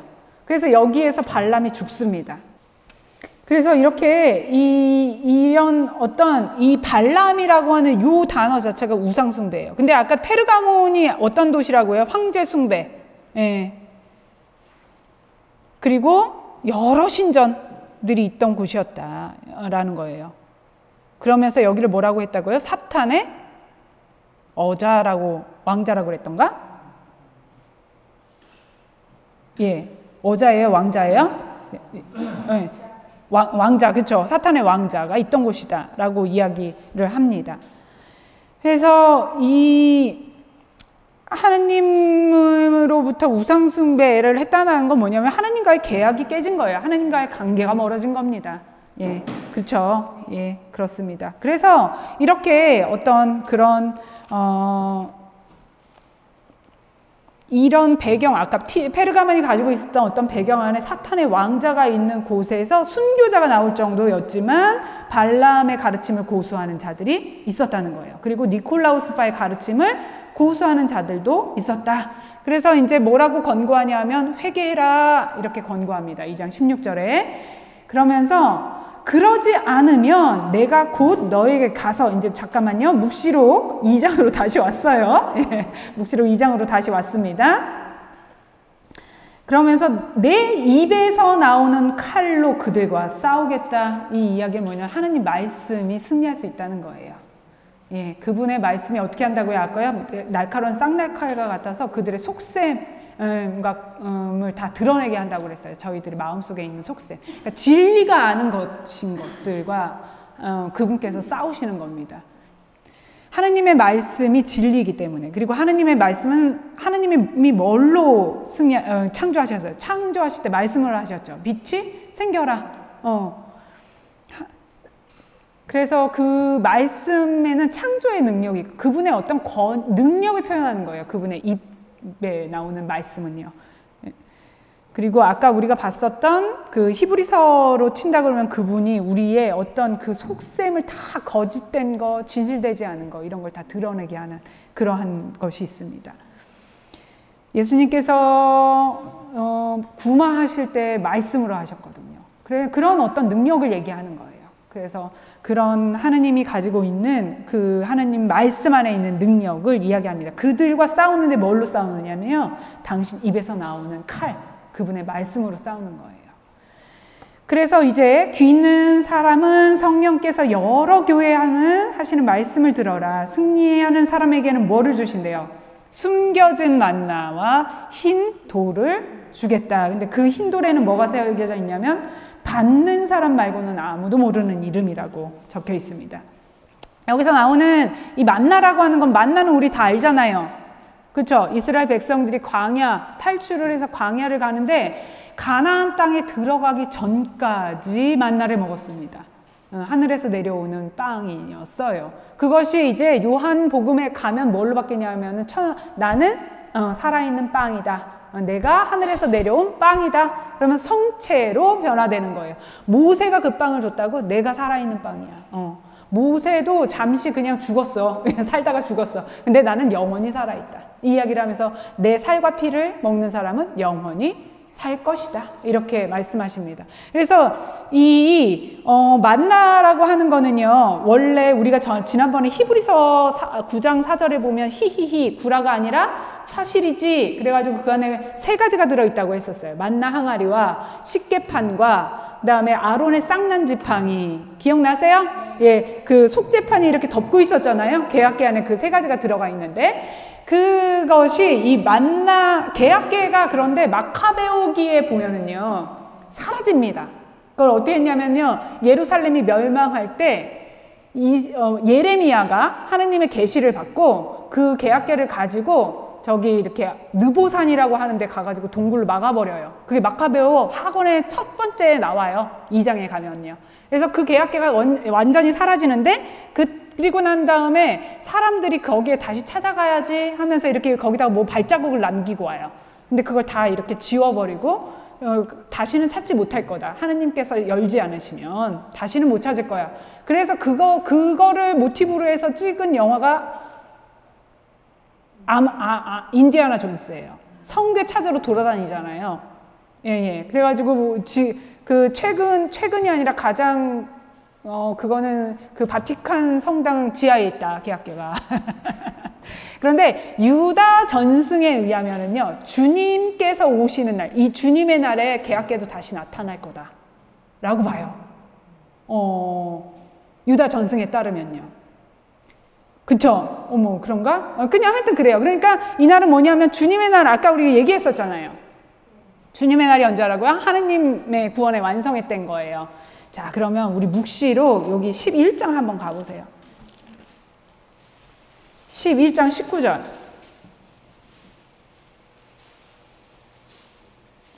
그 계약계가 발견이 된다는 건 그 안에 만나 항아리도 발견되는 거거든요. 그렇죠? 그러니까 그 천상의 이 첫 번째 의미는 그겁니다. 천상의 만나, 내가 승리하는 얘기는 숨겨진 만나를 준다. 이게 계약계를 다시 찾는 거예요. 주님의 나라가 완성되는 겁니다. 근데 거기 11장 19절에 한번 보세요. 유다 전승에 따르면은요, 주님의 날에 그 계약계가 다시 발견될 거고, 그 주님의 날에 그 안에 들어있던 만나 항아리가 그러면 어떻게 되는 거예요? 다시 나오겠죠. 그쵸? 예. 근데 거기 보세요. 19절. 11장 19절 찾으셨어요? 읽겠습니다. 그러자 하늘에 있는 하느님의 성전이 열리고 성전 안에 있는 하느님의 계약계가 나타나면서 번개와 요란한 소리와 천둥과 지진이 일어나고 큰 우박이 떨어졌습니다. 뭐가 나타났어요? 계약계가 나타났어요. 계약계가 나타났다는 건 아까 얘기했잖아요. 그 끝이에요. 주님의 날이에요. 구원의 완성입니다. 그런데 이제 숨겨졌던 그 만나가 드러나는 거예요. 그러니까 이건 뭐예요? 구원의 완성이에요. 그리고 또 다른 의미로는 천상에서 먹게 될 음식입니다. 우리가 성체가 천상 양식이라고 하잖아요. 그렇죠? 네, 이 만나라고 하는 건 숨겨진 만나. 그 숨겨진 만나가 언제 드러날 거다? 주님의 날에 드러날 거라고 이야기한다고. 왜냐하면 마카베오 학원의 2장에 가시면 나중에 한번 읽어보세요. 거기 나와요. 예레미야가 예루살렘 성전이 바빌론에 의해서 파괴될 때 계약계와 어떤 성물들을 가지고 느보산에 가서 그걸 이렇게 막고 이렇게 합니다. 그래서 그건 다시 찾지 못할 거야. 주님께서 드러내시지 않으면. 그리고 사라졌던 계약계가 이제 어디에서 나타나냐면 여기서 나타나는 거예요. 묵시록에서. 예. 그래서 그것이 뭐냐? 하느님께서 승리하시는 날인 거예요. 하느님께 구원의 완성이 되는 때입니다. 그때는 천상 양식을 모두 같이 먹게 될 거예요. 예. 그래서 숨겨진 만나라는 표현을 여기서 쓰고 있습니다. 두 번째 흰돌 있죠. 흰돌이라고 하는 거는요, 고대에서요 재판할 때 쓰였던 건데 무죄 석방할 때 어떤 표시로 주는 거였대요. 무죄. 너는 무죄야 하면서 석방할 때 무죄 석방. 그러니까 판결의 이 표징으로 주어지는 거예요. 그러면 이게 뭐냐 하면은요, 예수님께서 우리를 무죄 선언하셨다고 하셨잖아요. 그렇죠? 예. 그래서 우리는 우리가 새 아담을 통해서 하나님으로부터 무상으로 주어진 은총으로 우리의 죄가 모두 사해졌다. 로마서에서 제가 이 얘기는 무척 많이 했었어요. 그러니까 우리의 무죄가 그냥 흰돌이 주어졌다. 우리가 그냥 죄 없는 거예요. 죄가 없으면 어떻게 되는 거예요? 하나님 나라가 들어가는 거죠. 그렇죠? 그래서 하나님 나라 티켓 같은 거예요. 입장권. 너 죄가 없구나. 흰 옷을 입는 거하고 비슷한 겁니다. 예, 예복을 갖춰 입는 것과. 그러니까 너 죄 없는 사람인 거에 대한 어떤 표징이에요. 하늘나라에 들어가는 입장권. 근데 그 돌에 새겨진 이름이 새 이름. 뭐라고요? 받는 사람 말고는 아무도 모르는 새 이름.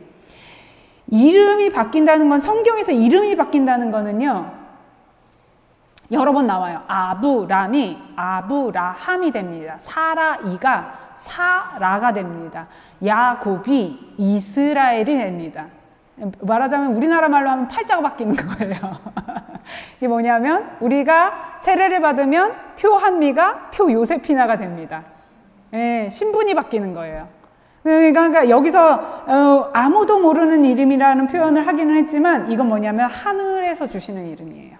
그래서 이거를 우리가 좀 더 쉽게 이해하려면 필립비서 2장 19절 한번 가볼까요? 2장 9절. 필립비서 2장 9절. 필립비서 2장 9절에 가면 예수님께서 돌아가셔는 순종 때문에 하나님께서 그분을 들어 높이신 다음에 모든 이름 위에 뛰어난 이름을 그분한테 주셨다고 했어요. 그러니까 이 새 이름, 예수님한테 주어졌던 이름이 뭔지는 정확하게 알 수 없지만 뭐냐 하면요, 모든 이름 위에 뛰어난 이름이에요. 그분이 부활하심으로써 얻은 이름입니다. 그거 누가 줬냐고요? 하나님이 주신 이름이에요. 그러니까 우리가 무죄 석방을 받은 그 표징을 들고 하나님 나라에 가가지고 베드로가 거기 서 계시대잖아요. 사도가 십자가 지고 왔냐 이러는데 사실 우린 흰 돌만 딱 보여주면 돼, 사실은. 힌도를 딱 보여준 다음에 이거 보세요. 내가 이거 힌도를 가지고 왔어요. 이런 다음에 그 다음에 명찰을 딱 보면은 주님이 주신 새 이름이 거기에 이렇게 딱 있는 거죠. 아니 근데 흰돌에 새겨져 있다고 했어요. 사실. 예. 그러니까 그 이름은 뭐냐면요. 받는 사람밖에 아무도 모르는 이름이에요. 하느님과의 관계 안에서 나만 받는 이름입니다. 그런데 이 필리피서 2장 9절에 보면 그분이 십자가의 죽음에 이르기까지 순종하셨어요. 그러므로 주어진 이름이에요. 이 이름이요. 그렇죠? 그러니까 우리가 천국 갈 때 받는 이름이에요. 그래서 모든 이름 위에 뛰어난 이름을 누가 주셨냐? 하느님이 주신 거예요. 그러니까 여러분들이 천국 갈 때 흰 돌에다가 뭘 새겨갖고 가야 돼요? 새 이름 딱 새겨갖고 가셔야지 돼요. 그렇죠? 예. 하느님께서 주시는 이름입니다. 세상에서 이름이 바뀐다. 우리 이름을 바꿀 때 뭐라 그래요? 촌스러워서 바꾸기도 하지만 팔자 바꾸려고 이름 바꾸기도 하잖아요. 사람들이 개명하는 이유. 그런 거예요. 그렇습니다. 그렇게 하느님으로부터 주어지는 영광을 얻게 됩니다. 이렇게 승리하는 사람에게 주어졌던 그 만나, 천상양식, 마지막 때에 드러나는 거예요. 이 만나라고 하는 건요. 숨겨져 있었어요. 계약계 안에. 그 느보산에 예레미야가 이렇게 가둬놨습니다. 그래서 드러나지 않았던 건데 그걸 누구만 먹을 수 있냐면 천상양식으로 하늘에 올라간 사람들만 먹을 수 있는 거예요. 그 숨겨진 만나는 이제. 그리고 이제 흰돌, 하느님께서 주시는 새 이름을 받은 그 이름이 새겨져 있는데 이거 나중에 뭐라고요? 입장권이에요. 하늘나라 들어가는 무죄. 너는 죄가 없다. 깨끗하다. 너는 흠이 없다. 티가 없다. 예. 어린 양의 신부에게 주어지는 어떤 표징입니다. 그렇겠죠? 예. 네 번째, 이 7번까지 왜 이렇게 오래 가는 건지 모르겠지만 또 가볼게요. 티아티라. 예, 티아티라 발음이 안 되는 것 같지? 예, 티아티라 신자들에게 보내는 말씀입니다. 이것도 그래도 또 읽어봐야지 우리가 좀 기억이 남을 것 같으니까 18절부터 29절까지 한번 읽어볼까요? 티아티라 교회 천사에게 써보내라. 불꽃 같은 눈과 노새 같은 발을 가지니 곧 하느님의 아들이 이렇게 말한다. 나는 내가 한 일을 너의 사랑과 믿음과 봉사와 인내를 안다. 또 요즘에는 처음보다 더 많은 일을 한다는 것도 안다. 그러나 너에게는 나무랄 것이 있다. 너는 이제벨이라는 여자를 용인하고 있다. 그 여자는 예언자로 자처하면서 내 종들을 잘못 가르치고 속여 불륜을 저지르게 하고 우상에게 바친 재물을 먹게 한다. 내가 그에게 회개할 시간을 주었지만 그는 자기 불륜을 회개하려고 하지 않는다. 보라, 내가 그를 병상에 던져버리겠다. 그와 간음하는 자들도 그와 함께 저지르는 소행을 회개하지 않으면 큰 환난 속으로 던져버리겠다. 그리고 그의 자녀들을 죽음으로 몰아넣겠다. 그리하여 내가 사람의 속과 마음을 꿰뚫어본다는 것을 모든 교회가 알게 될 것이다. 나는 너희가 한 일에 따라 각자에게 갚아주겠다. 그러나 티아티라에 있는 너희 나머지 사람들 곧 그러한 가르침을 받아들이지 않고 그들이 말하는 사탄의 깊은 비밀을 알려고도 하지 않는 이들에게 나는 말한다. 너희에게는 다른 짐을 지우지 않겠다. 다만 내가 갈 때까지 너희가 가진 것을 굳게 지켜라. 승리하는 사람은 내 일을 끝까지 지키는 사람에게는 민족들을 다스리는 권한을 주겠다. 그리하여 옹기 그릇을 바수듯이 그는 새 지팡이로 그들을 다스릴 것이다. 내가 내 아버지에게서 받았듯이 그 사람도 나에게서 받는 것이다. 나는 또 그에게 새 뼈를 주겠다. 귀 있는 사람은 성령께서 여러 교회에 하시는 말씀을 들어라. 예, 불꽃 같은 눈과 노새 같은 발을 가지신 분. 요거는 아까 우리가 1장에 소명받을 때 나타났던 모습을 상기시키시면 그런 표현이 나왔었어요. 그쵸? 예. 그런데 이 얘기는 뭐냐면 이게 바로 예수님이고 이게 여기 보시면 그 단어를 뭐라고 썼냐면 곧 하느님의 아들이라는 표현을 썼어요. 이런 당당한 모습을 가지신 분이 바로 하느님의 아들이다. 거기 18절에 그렇게 나와 있죠. 곧 하느님의 아들. 예, 이런 모습을 하고 있는 사람이 누구다? 하느님의 아들이다. 내가 바로 하느님의 아들이야. 예, 그러면서 내가 너의 사랑과 믿음과 봉사와 인내를 안다. 이렇게 이야기를 합니다. 그렇죠? 그래서 이렇게 이야기를 하면서 이제 누구를 또 이야기합니까? 이제벨이라고 하는 여자를 이야기합니다. 이제벨은 누군지 아세요? 예, 열왕기에 나오는 아합의 부인입니다. 열왕기 상권에 가시면 아합의 이야기와 엘리야의 이야기가 길게 나오거든요. 예, 거기에서 아합, 요거 그래도 조금 알고 가야 되니까 이 아합이라고 하는 여인이 누군지 조금 확인하고 갈게요. 열왕기 상권 16장에 가보세요. 열왕기 상권 16장의 29절에 가시면 열왕기 상권 16장 29절에 보면 이 열왕기에서 이때부터 이제 아합의 통치 이야기가 나오기 시작합니다. 아합은 북이스라엘 왕이었어요. 그런데 아주 악한 왕이었습니다. 근데 이 시대가 예로보암 2세라고 하는 그 왕과 아합의 시대가 전성기예요. 북이스라엘에 영토도 가장 많이 차지하고 아시리아를 위협할 정도로 가서 당당하게 싸울 정도로 아주 국력이 튼튼했던 때입니다. 그런데 이 아합이 저질렀던 죄 중에 하나가 뭐냐 하면은요, 예로보암의 죄를 저지르는 것만으로는 모자랐던지, 거기 31절, 아합은 느밧의 아들 예로보암의 죄를 걷는 것만으로는 모자랐던지 시돈인들의 임금 엣발의 딸 이제벨을 아내로 맞아들였을 뿐만 아니라 바알에게 가서 그것을 섬기고 예배하였다. 그는 사마리아에 세운 바알 신전에 바알을 위한 제단을 세웠다. 하느님을 위한 제단이 아니고 바알을 위한 제단을 세웠고, 누구랑 결혼했냐? 엣발이라고 하는 거는요, 이 시대의 그 시돈인들의 임금 엣발인데, 이 당시에는요, 그 신의 이름이 어떤 왕의 이름과 같았어요. 파라오도 이집트의 신 이름 중에 하나입니다. 그래서 엣발이라고 하는 시돈 임금의 엣발, 이름이 바알이 들어가잖아요. 그만큼 바알을 섬기는 사람이었어요. 근데 이 여인이 어떤 짓을 했냐 하면은, 들어올 때 자신들, 바알과 아세라를 섬기는 사제들을 데리고 들어옵니다. 그러니까는 자기 혼자 시집 온 게 아니라요, 우상을 가지고 온 것 뿐만 아니라 사제들을 데리고 왔다고요. 그래서 엘리야하고 싸우는 장면이 나오는 거예요. 거기 18장 가보세요. 18장 16절.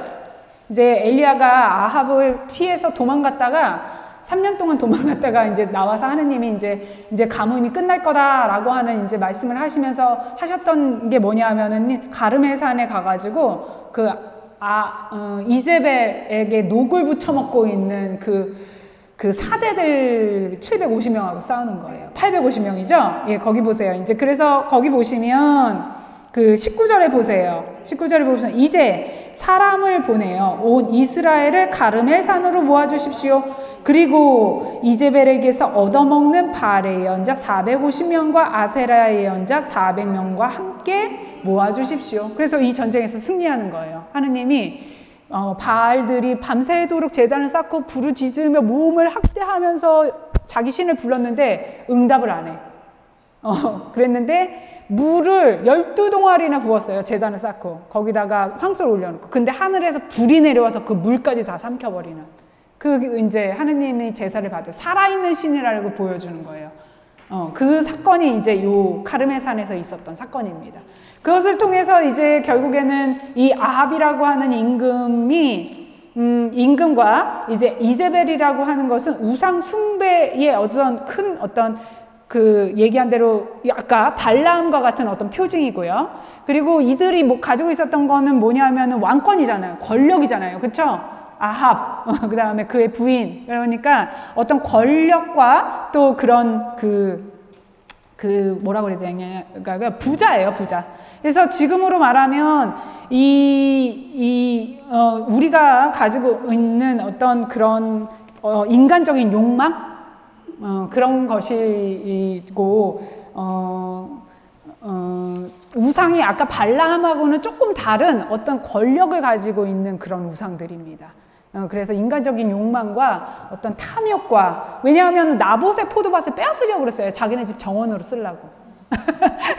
근데 나봇은 유대인이었거든요. 그래서 나는 하느님이 주신 상속재산에서 나는 포도밭을 일구고 있어서 이것은 누구에게도 팔 수 없는 재산입니다. 그랬더니 불을 질러갖고 그냥 강탈해버렸어요, 아합이.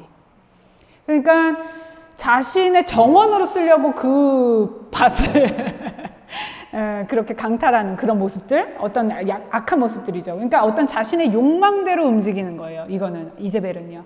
그런 가운데 자신이 가지고 있는 권력으로 자신의 안일함을 유지하려고 하는 겁니다. 그것이 이제 지금의 우리의 모습으로 말하면 그냥 우리는 십자가 지지 않고 내가 편하려고 하는 거. 그런 것도 볼 수 있겠죠. 그리고 이 하느님의 방법이 아닌 인간적, 내가 가지고 있는 방법, 내 힘, 인본주의예요. 그걸로 세상의 모든 것을 휘두르려고 하는 그런 겁니다. 그래서 이 앞에 말했었던 발람과 조금 다른 이제벨이 가지고 있었던 거는 인본주의적인 어떤 우상이라고 생각하시면 돼요. 내 방법, 내 생각, 뭐 이런 것들, 그리고 내가 가지고 있는 힘, 내가 누굴 믿어 내 힘을 믿지, 하느님을 내가 왜 믿어, 뭐 이런 거예요. 그런 어떤 인간이 가지고 있는 어떤 그런 인본주의를 생각할 수 있습니다. 그런 것 가운데에서 이제 다시 묵시록으로 오세요.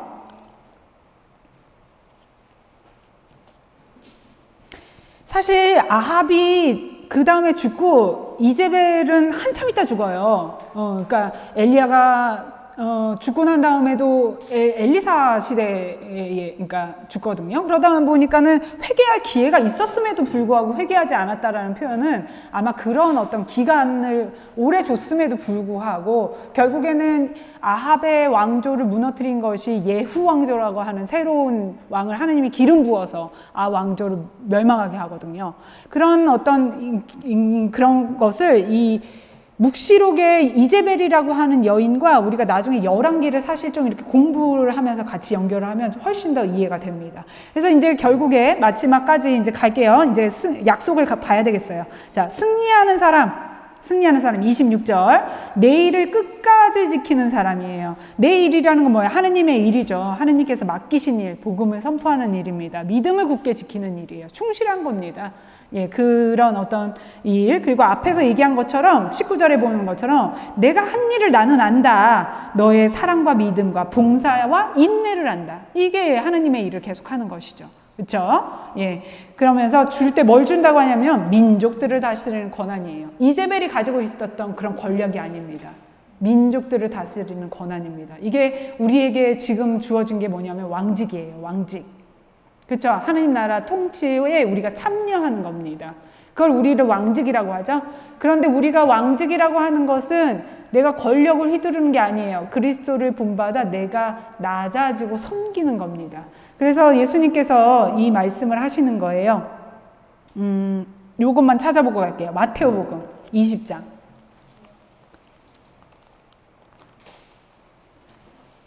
마태오복음 20장 20절부터 내용을 조금 봐야 되는데 다 보지 않고, 예, 출세와 섬김입니다. 제자들 사이에서도 자신들이 높은 자리에 앉고 싶어 했어요. 제베데오의 아들들. 그렇죠? 그래서 어머니까지 동원했잖아요. 치맛바람을 동원해가지고, 아니 당신 나라를 세우실 때 우리 두 아들은 오른쪽 왼쪽 하실 거예요? 어떻게 하실 거예요? 그걸 물어봅니다. 그렇죠? 그러니까 하느님 말하자면 예수 당을 세워가지고 그 대통령 되시면은요 국무총리하고 뭐 국방부 장관 하나 하게 해주세요. 뭐 이런 거예요. 했는데 거기 보세요. 28절 보시면 돼요. 25절부터 한번 읽어볼까요? 예수님께서는 그들을 가까이 불러 이르셨다. 너희도 알다시피 다른 민족들의 통치자들은 백성 위에 군림하고 고관들은 백성에게 세도를 부린다. 그러나 너희는 그래서는 안 된다. 너희 가운데서 높은 사람이 되려는 이는 너희를 섬기는 사람이 되어야 한다.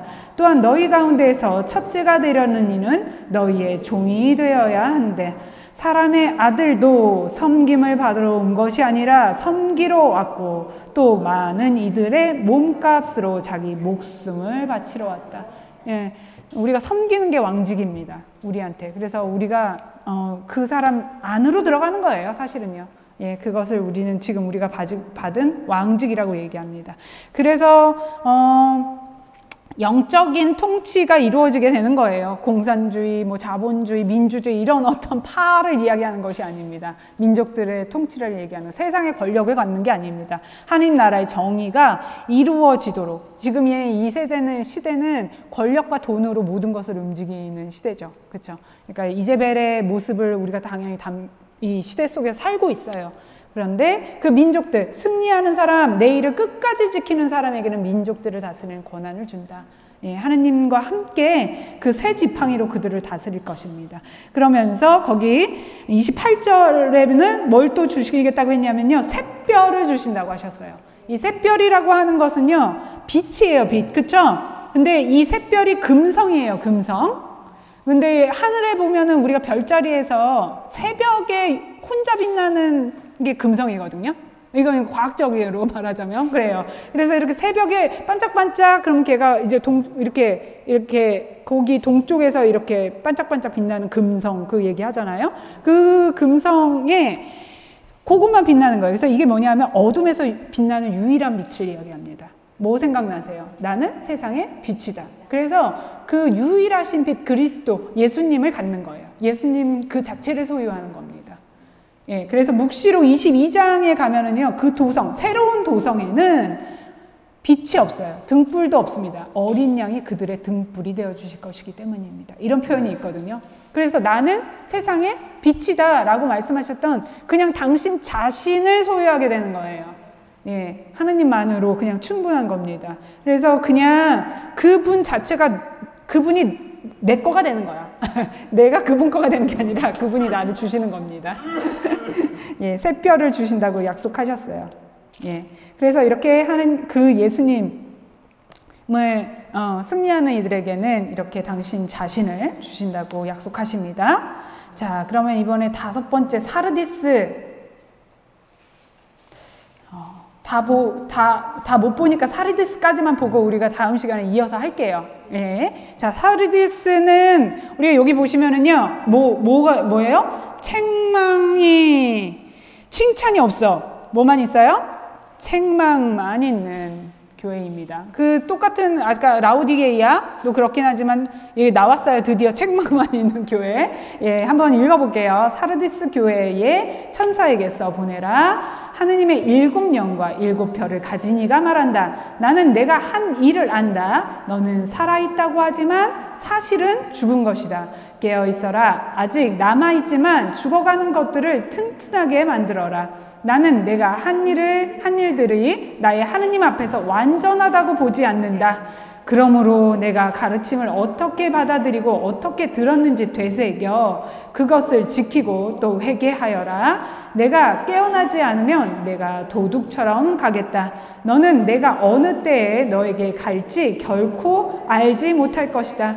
그러나 사르디스에는 자기 옷을 더럽히지 않은 사람이 몇 있다. 그들은 흰 옷을 입고 나와 함께 다닐 것이다. 그럴 자격이 있기 때문이다. 승리하는 사람은 이처럼 흰 옷을 입을 것이다. 그리고 나는 생명의 책에서 그의 이름을 지우지 않을 것이고 내 아버지와 그분의 천사들 앞에서 그의 이름을 안다고 증언할 것이다. 귀 있는 사람은 성령께서 여러 교회에 하시는 말씀을 들어라. 이 사르디스는 칭찬은 없고 책망만 있잖아요. 저는 여기 승리하는 사람 얘기를 좀 읽어도 약간 위협적으로 느껴져요. 생명의 책에서 그의 이름을 지우지 않을 거야. 내 아버지와 그분의 천사를 앞에서 그 이름을 안다고 증언할 거야. 이러셨는데 사실은 내가 너 그러면 나 모른다고 할 거다. 나 그러면 생명의 책에서 지워버릴 거다. 약간 이게 약속인데 제가 그런 생각을 오늘 제가 다시 읽으면서 그런 생각이 들었어요. 자, 어쨌든 사르디스는 책망만 있는 교회입니다. 근데 뭐라고 했냐면요. 살아있다고 하지만 사실은 죽었어. 이게 이 사르디스의 영적 상태입니다. 이거 뭐냐, 그냥 형식적이야. 아무것도 그냥 내가 뭐 노력을 별로 하지 않아. 구원을 얻으려고 아니면 뭐 영적인 것을 얻으려고. 사실 영적인 것도 뭐냐면 대가가 사실 필요하거든요. 예, 여러분들이 신앙생활 해보셔서 아시죠? 예, 그런데 노력하지 않아요. 열정이 없어요. 살아있다고 하지만 너는 죽은 것이다. 그래서 지금 뭐 그냥 가장 뭐 편하게 생각할 수 있다면 그냥 우리가 발바닥 신자들이라고도 생각할 수 있겠죠. 근데 뭐라고 하냐면 나 도둑처럼 갈 거다. 그날 그때는 아무도 몰라 라고 말씀하십니다. 그런데 다행히도 뭐라고 하냐면요, 사르디스에는 자기 옷을 더럽히지 않은 사람이 몇 있대요. 이건 뭐랑 비교하시면 되냐면, 아브라함이 소돔과 고모라를 멸망한다는 천사를 만났을 때 50명에서부터 시작해가지고요, 10명까지 가요. 5명까지 가는데요, 결국 어떻게 됐어요? 멸망했어요. 그 얘기는 의로운 사람이 그 도시에 한 명도 없었다는 거예요. 그렇죠? 근데 이 사르디스의 희망이 뭐냐면요, 몇 있어. 몇 있어. 의로운 사람이 몇 있어요. 예, 몇 있습니다. 그래서 승리하는 사람은 흰 옷을 입을 거다. 이 흰 옷이라고 하는 것은요, 인간의 어떤 내면, 그리고 부활에 동참하는 겁니다. 그러니까 아까 흰 돌하고는 좀 다르지만 이 정화된 모습을 표현하는 거예요. 예. 흰 돌은 무죄 선언으로 해가지고 막 딱 이렇게 주어지는 어떤 정말 그런 어떤 무상의 은총이라고 한다면, 이 흰 옷은 어떤 정화됨, 그리고 부활에 동참하기 위한 어떤 영적 상태예요. 그래서 내가 그것을 이제 뒤에 그 뭐라고 그래, 그 라오디게이아는 그것을 사서 입어라, 이런 표현까지 나옵니다. 그러니까 어쨌든 영적인 상태 안에서 승리하는 사람에게는 흰 옷은 우리가 묵시록 22장에도 봤지만 그 깨끗하게 빤 이들이 천국에 들어갈 수 있는 어떤 표징이거든요. 예, 그리고 그리스도와 함께 다니게 될 겁니다. 그 얘기는 그분을 따라다니면서 그분의 협력자로서, 증인으로서 그 삶을 살았다는 어떤 증거가 될 거예요. 그리고 이제 생명의 책은 우리가 잘 아는 것처럼 하늘나라에 가면 생명의 책이 있다고 하잖아요. 그렇죠? 예, 그래서 그 생명의 책에서 그의 이름을 지우지 않겠다. 원래 이 탈출기에 가서 보면은요, 금송아지 사건이 일어났을 때 하느님께서 그러니까 모세가 청합니다. 생명의 책에서 저희의 이름을 지우지 말아달라고. 네, 그 표현이 나오거든요. 그 얘기 뭐냐면 하느님 나라에 딱 올라갔어. 근데 내가 야, 이름이 너 여기 없다. 야, 나 너 누군지 모르겠다. 이렇게 되는 거예요. 야, 여기 너 이름이 있어야 되는데 나 이름이 없으니까 너가 누군지 모르겠는데. 예, 이렇게 됩니다. 그래서 거기 나오잖아요. 아버지와 그분의 천사들 앞에서 그의 이름을 안다고 증언할 거다. 그 얘기는 그분께서 우리의 이름을 안다고 증언해 주실 거라는 말씀입니다. 그 이야기를 회개하여라. 내가 깨어나지 않으면 나는 너 도둑처럼 갈 거야. 그래서 이 사르디스에 하신 말씀, 책망만 있는 이 교회에는 약간 이 약속의 말씀이 저는 좀 위협적으로 들렸습니다. 너 회개 안 하면 생명의 책에서 이름 지워버릴 거다. 너 회개 안 하면 내가 너 모른다고 할 거다. 야, 너 흰 옷도 없는데 어떻게 한국이랬나? 천국 들어오려고 하니. 이런 어떤 느낌이 들었습니다. 그래서 여러분들에게 어떤 경각심을 주는 어떤 그런 교회의 모습이라고 생각이 들었고, 우리한테 그래서 우리가 살아있다고 하지만 사실은 죽었어. 예, 참 그쵸. 예. 처음에 지녔던 사랑을 저버린 것보다 뭐냐면 그냥 죽은 것 같은 그런 우리들의 모습이 있을 때가 있습니다. 자, 그래서 오늘 이제 7교회 중에 5개 교회를 봤고요. 다음 시간에는 우리가 2교회를 보고 이제 어린 양의 신학으로 넘어가도록 하겠습니다. 그래서 이제 우리가 받아야 될 축복, 약속, 뭘 받아야 되면 일단 충실해야 돼요. 회개해야 되고, 그리고 하느님의 말씀을 굳건히 지켜야 합니다. 그래서 뭐 하냐면 승리하는 사람에게는 이라는 표현이 있잖아요. 그렇죠? 그리고 두 번째 반복되는 단어, 귀 있는 사람은 들어라. 귀가 열려야 돼요. 알아들어야 돼요. 우리가요. 그래서 하느님 낙원에 있는 생명나무의 열매, 생명의 화관은 그 끝에 다다른 사람만 쓰는 겁니다. 금, 동, 은, 메달 이렇게 주어지는 거예요. 두 번째 죽음에 화를 면한다는 건 영원한 생명은 우리한테 주어진다. 그리고 하늘에 있는 천상 양식을 우리가 먹게 될 것이며, 그 징표라고 그랬죠. 무죄 선언이라고 하는 그 새 이름이 적혀 있는 흰옷을 우리가 받게 될 겁니다. 그리고 민족들을 다스리는 권한, 권력이 아니라 하느님과 함께 그 자리에서 하느님 나라의 정의를 펼치는 그런 권한을 받고, 이게 뭐예요? 샛별이요? 그분 그 자체를 우리가 받는 거예요. 그분과 함께 하는 겁니다. 그리고 내가 생명의 책에서 이름 지우지 않고 내가 너 안다고 할게. 걱정하지 마. 그러니 너의 모습을 잘 보고 흰 옷을 갖춰 입어라 라고 우리에게 당부하십니다. 오늘 여러분들이 7 교회에 보낸 편지의 말씀을 통해서 지금의 나의 상태는 어디쯤인가 한번 비춰보고 또 다시 힘을 얻는 그런 시간이 되면 좋겠습니다. 예, 영광송으로 마치겠습니다. 영광이 성부와 성자와 성령께, 성부와 성자와 성령의 이름으로 아멘.